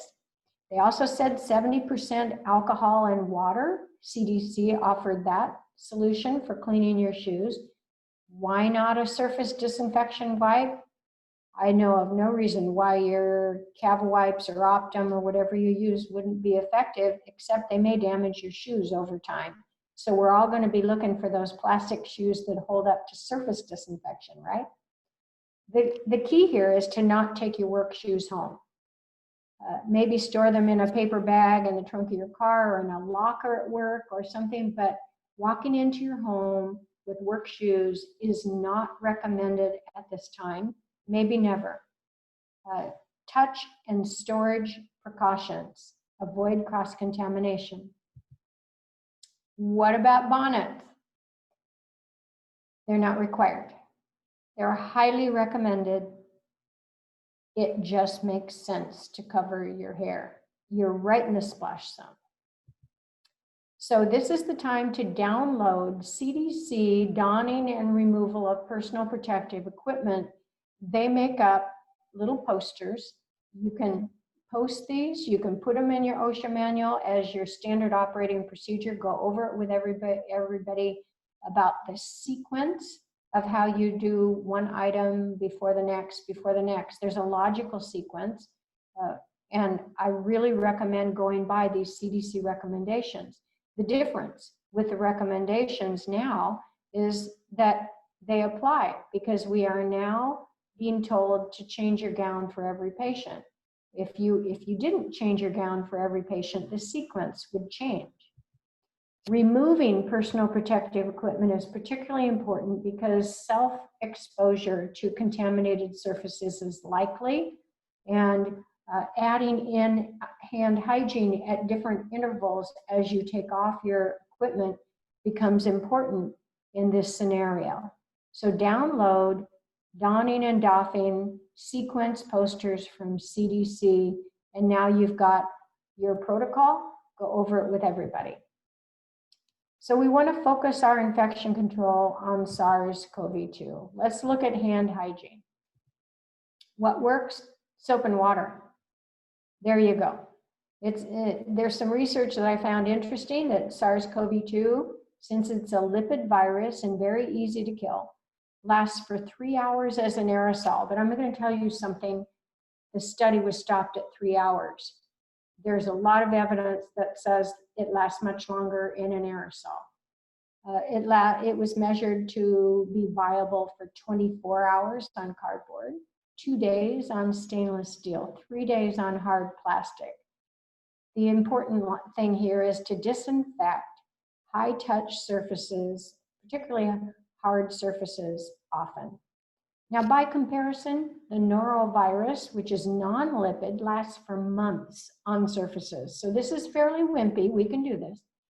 Bleach, remember, if you use bleach as a disinfection agent, is degraded by dirt and bioburden, and bleach is really destructive to surfaces. So most of us don't like to use a lot of that. Soap is acidic and it destroys the viral lipid envelope. And alcohol, if you use it, has to be over 60% in your hand sanitizer. And just soap and water and rubbing really works. You know that the best way to prevent the spread of coronavirus is to wash your hands. Wash your hands. Wash your hands! But why? It's because soap, regular soap, fancy honeysuckle soap, artisan peppermint soap, just any soap, absolutely annihilates viruses like the coronavirus. Here's how.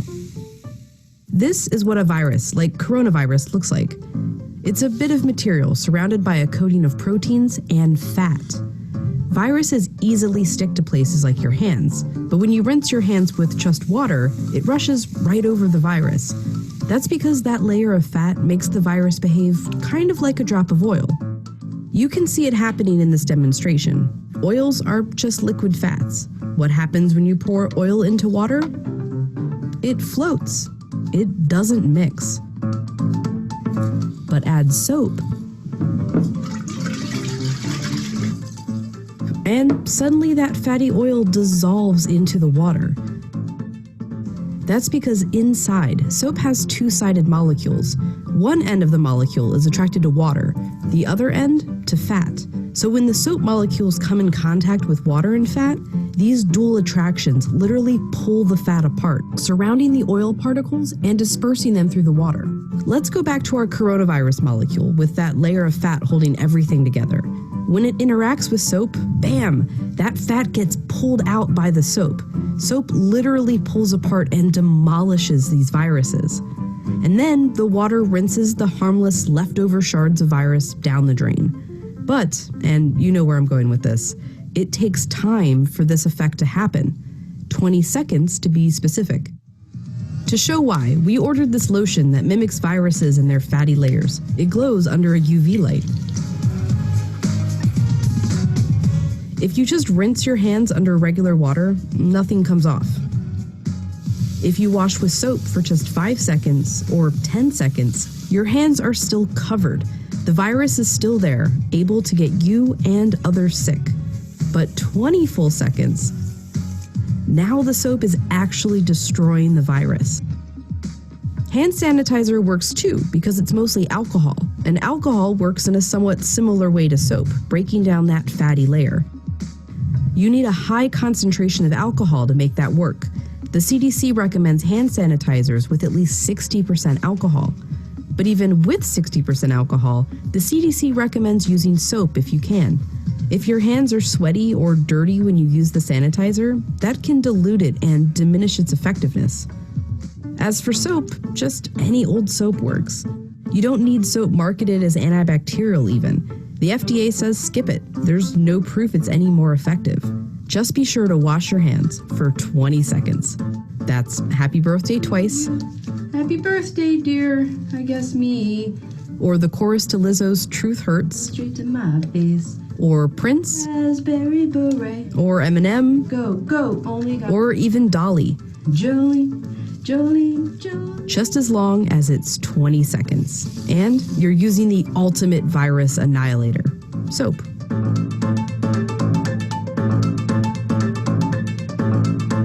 You know that. Okay, so good reminder, the basics work really well. Now focus on the parts of your hands where the germs hide: fingernails, cuticles, webs, thickened skin, damaged skin, thumbs, wrists, you know the story. Where the germs hide, you've got to clean your hands.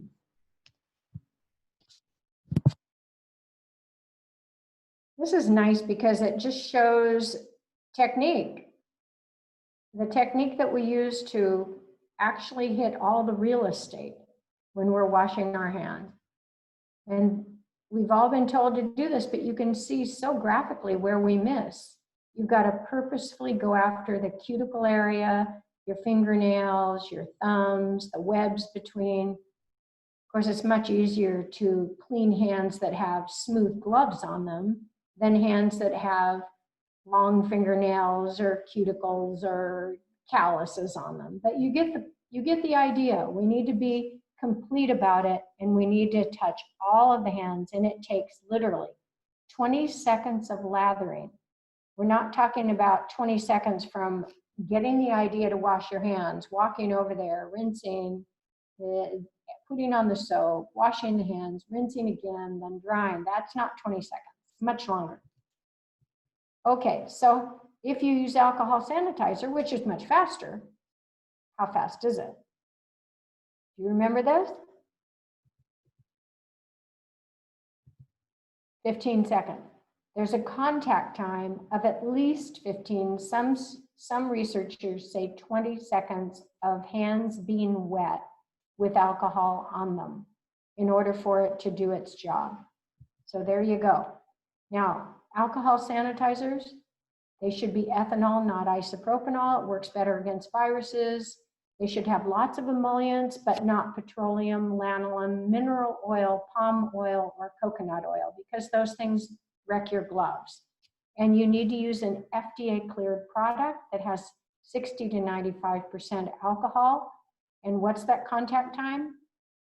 15 seconds.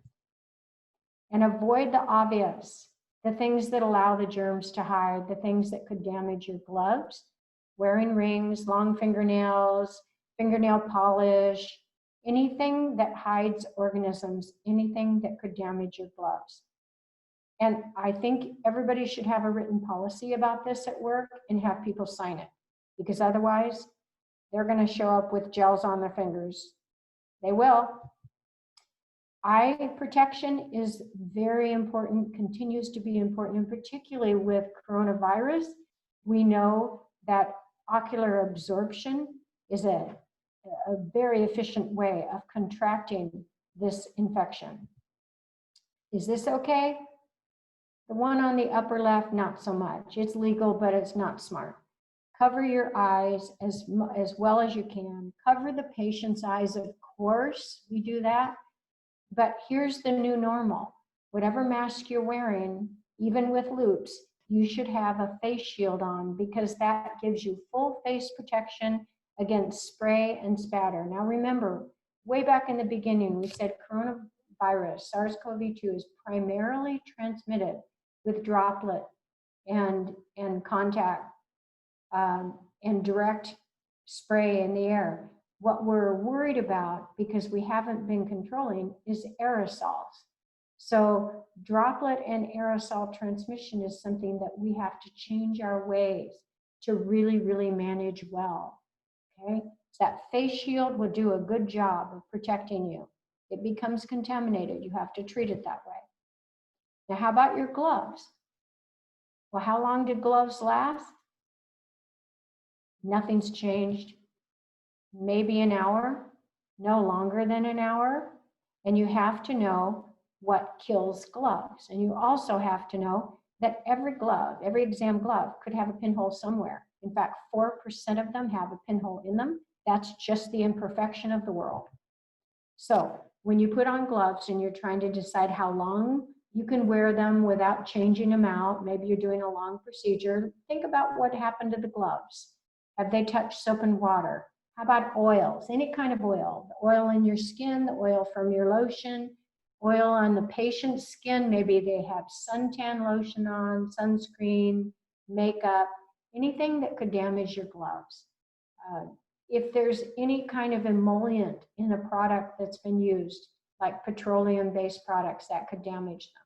Sweat, your hands sweat, dental materials, moisture, stretching, putting them on, wearing them, anything that happens to gloves starts degrading them, right? So be careful.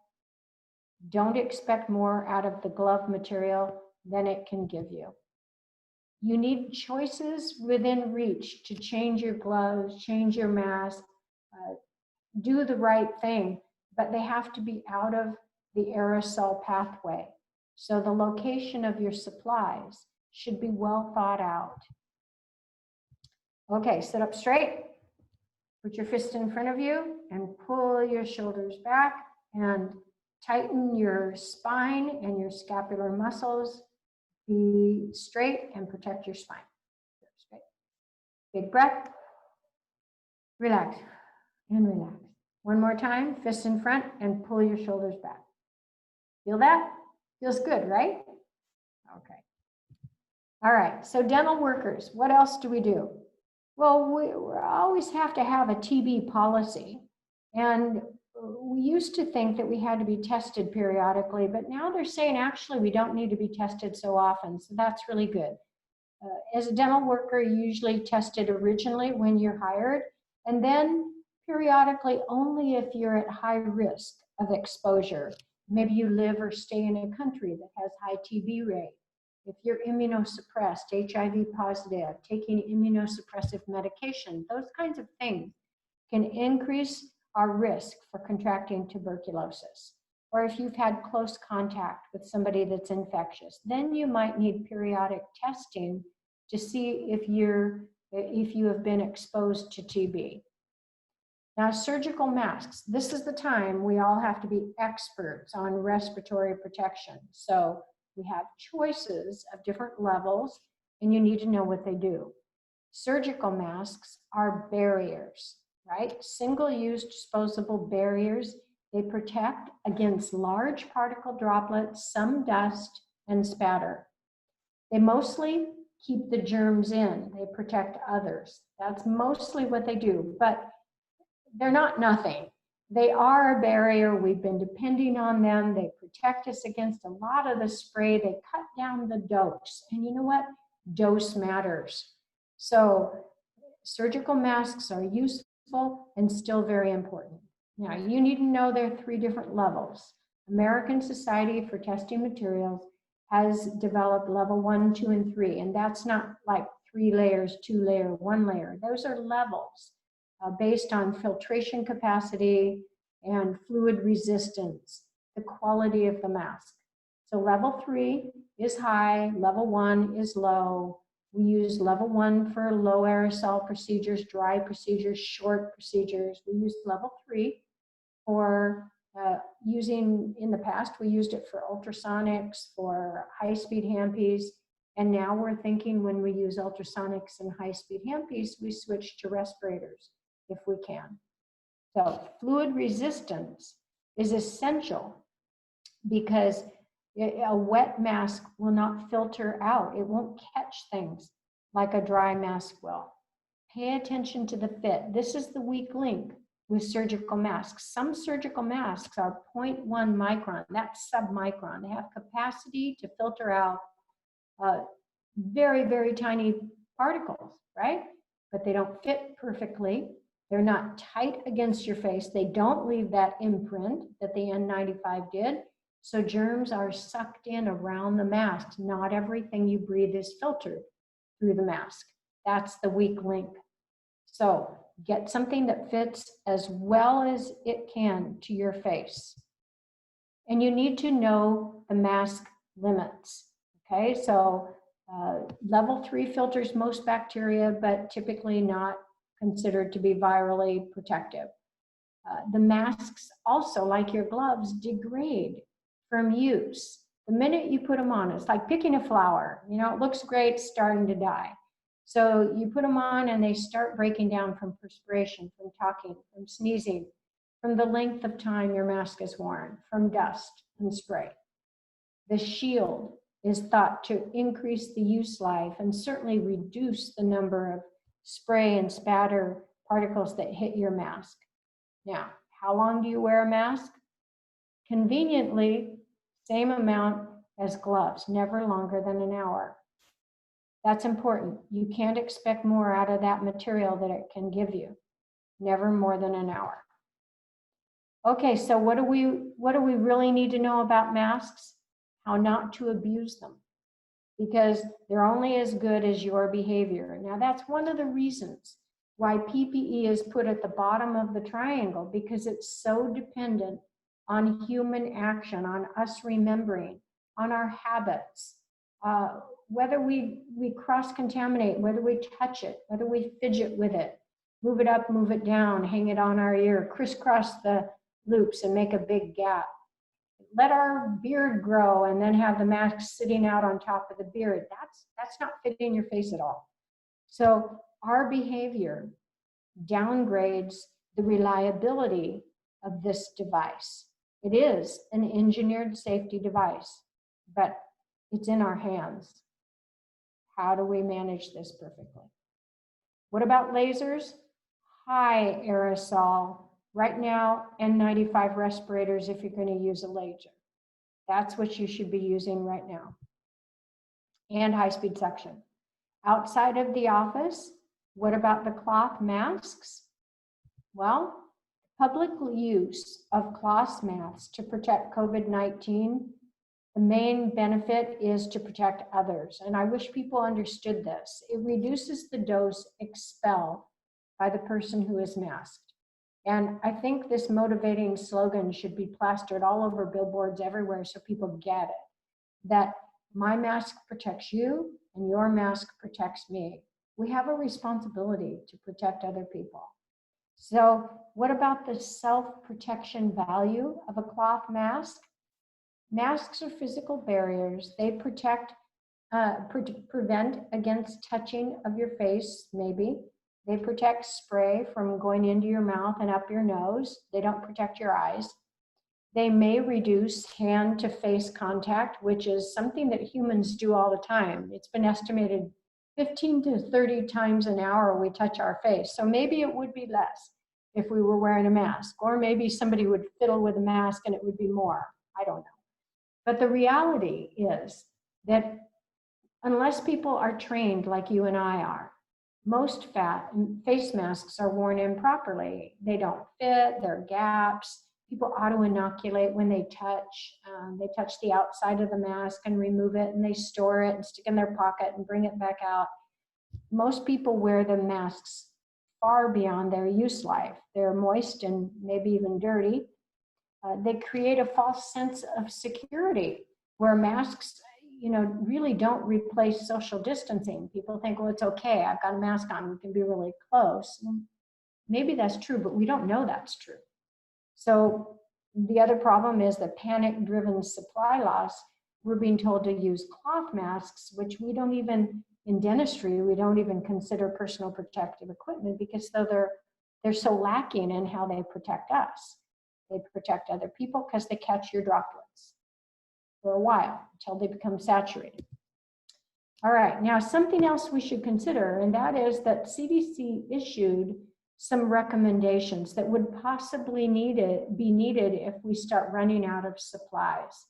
And it's an extensive document, but I picked just a few things related to masks that might be pertinent to us.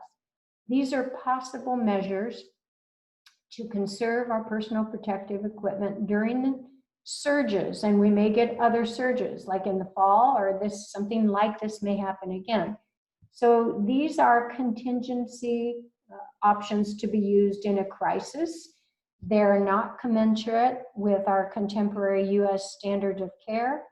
They're necessity-based strategies when personal protective equipment is scarce or not available.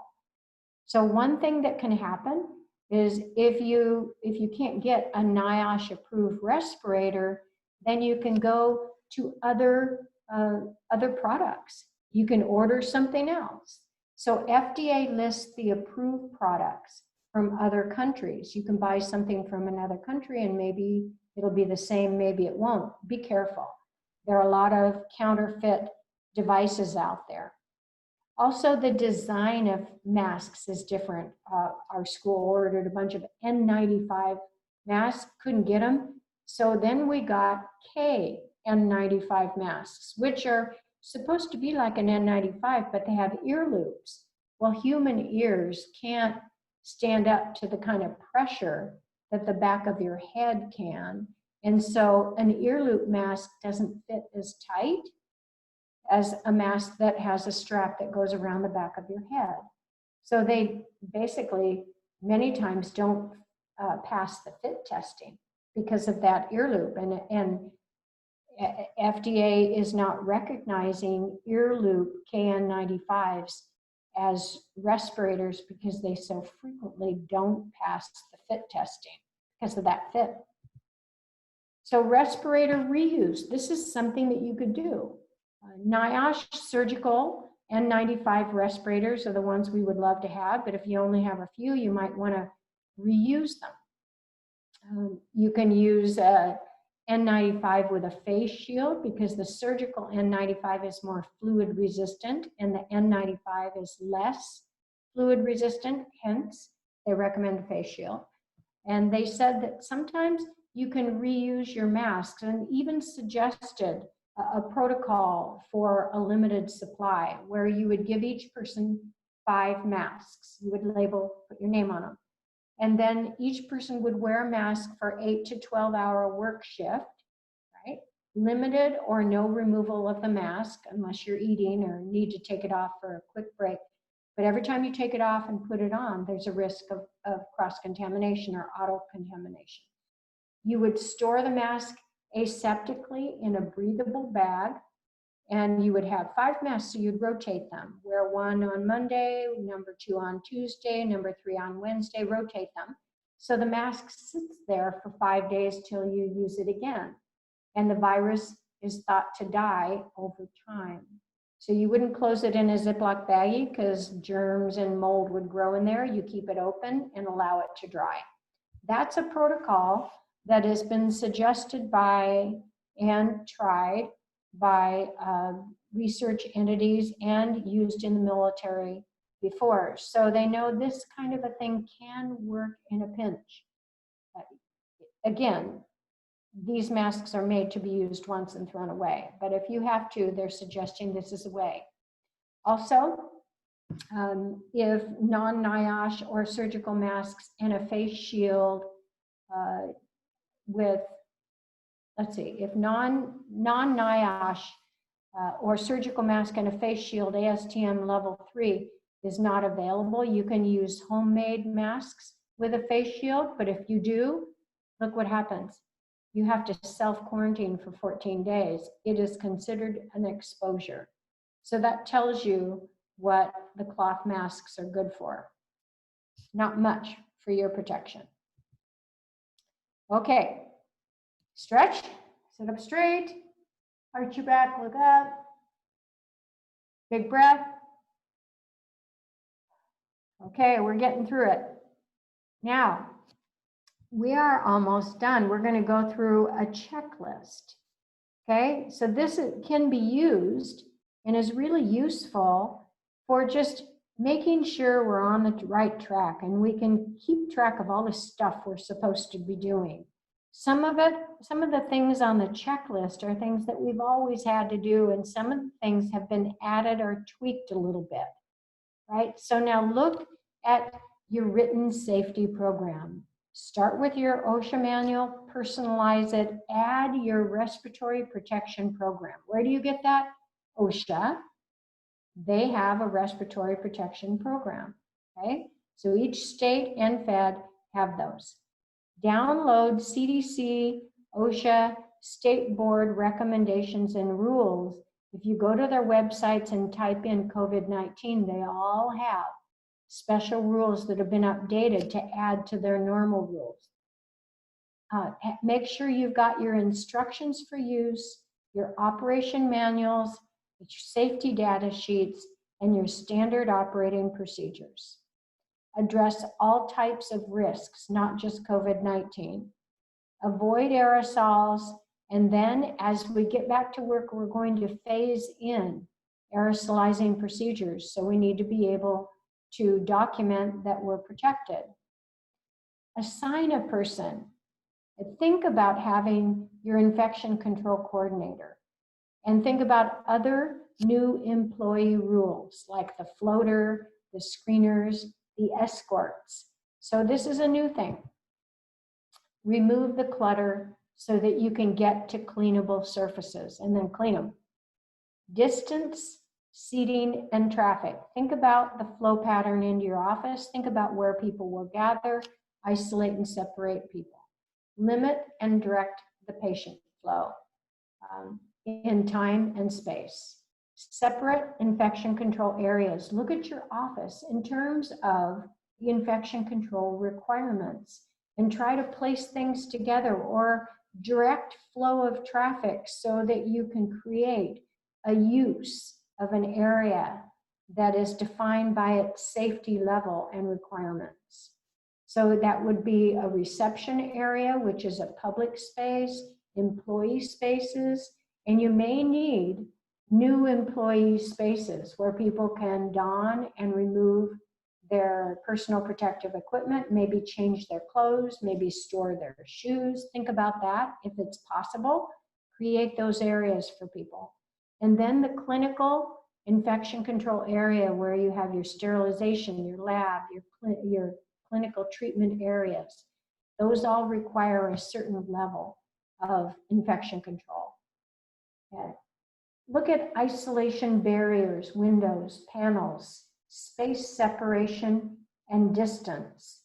These may be implemented with physical changes to your office or use changes.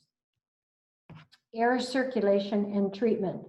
Maximize your building air HVAC capacity and think about add-ons, focused exhaust, air exchange, filtration, and disinfection.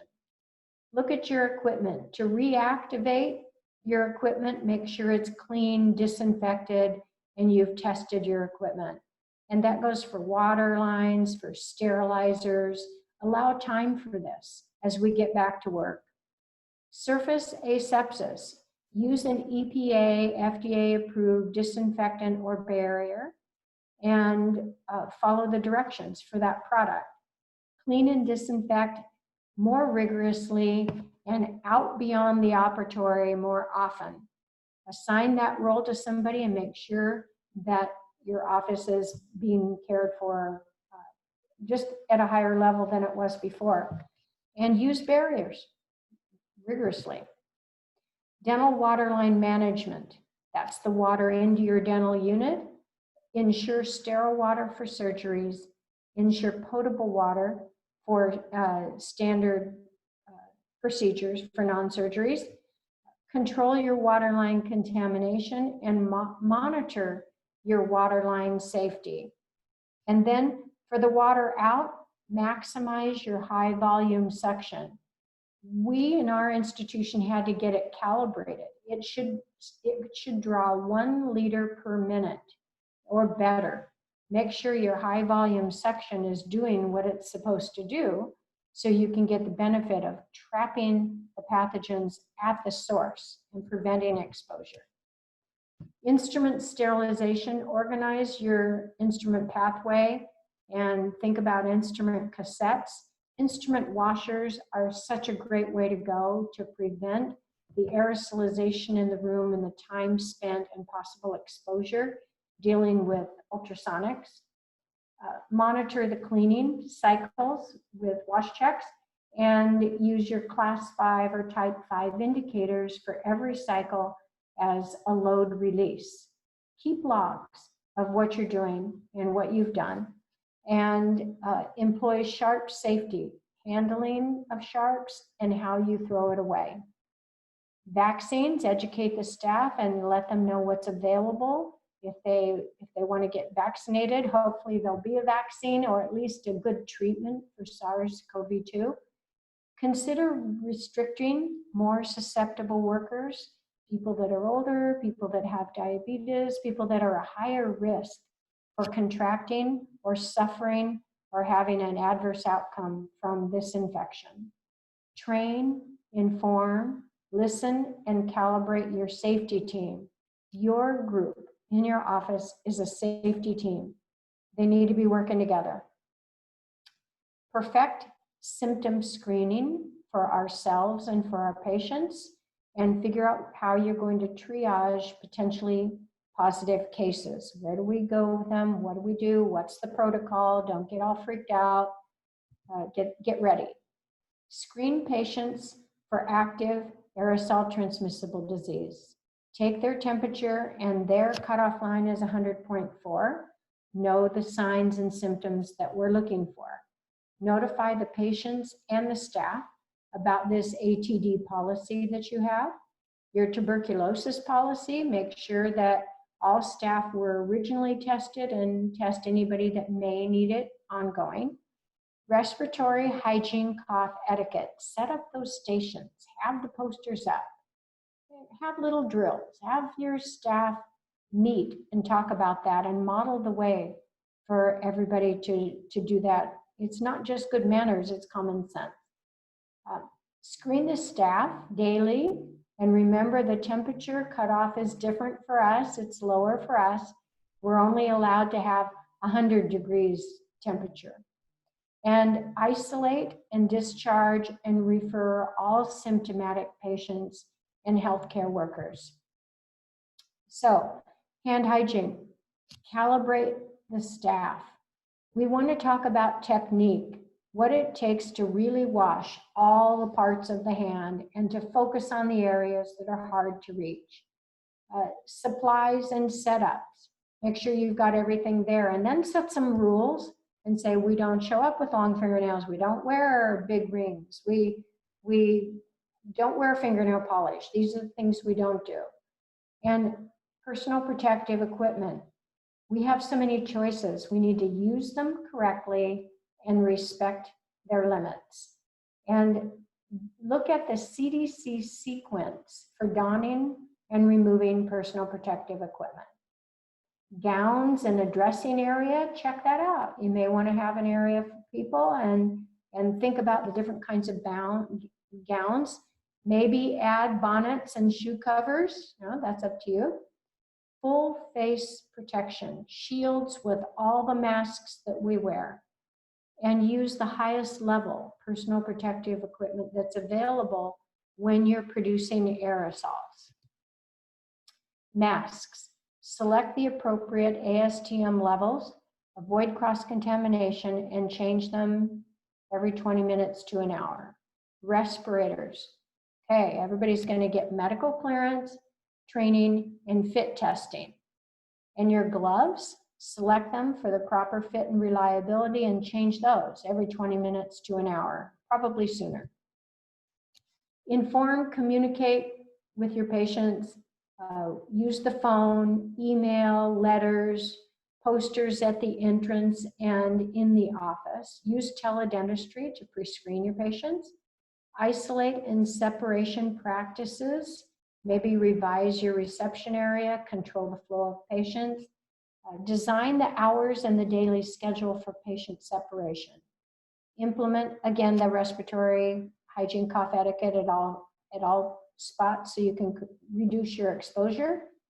Prioritize the highest dental needs and require masks for source control.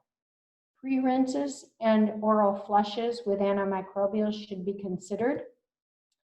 And check your supplies, personal protective equipment, stock, storage, both reusable and disposable options.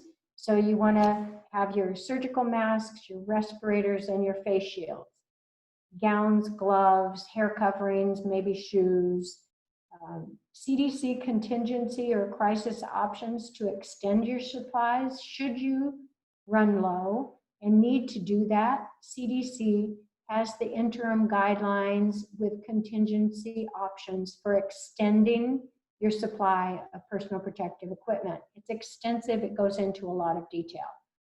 And make sure you have barriers and disinfectants and an expanded protocol for regular cleaning of areas that maybe we never quite got around to before. Have your plan B for an occupational exposure incident. Make sure you keep records of all of that and follow up and stay alert for extraordinary cases. So now, are you ready to go back to work and quit hiding? I think a lot of us are already back and we're already starting, and I hope this answered some of the questions. How will COVID-19 changes? Have a different tan line, maybe.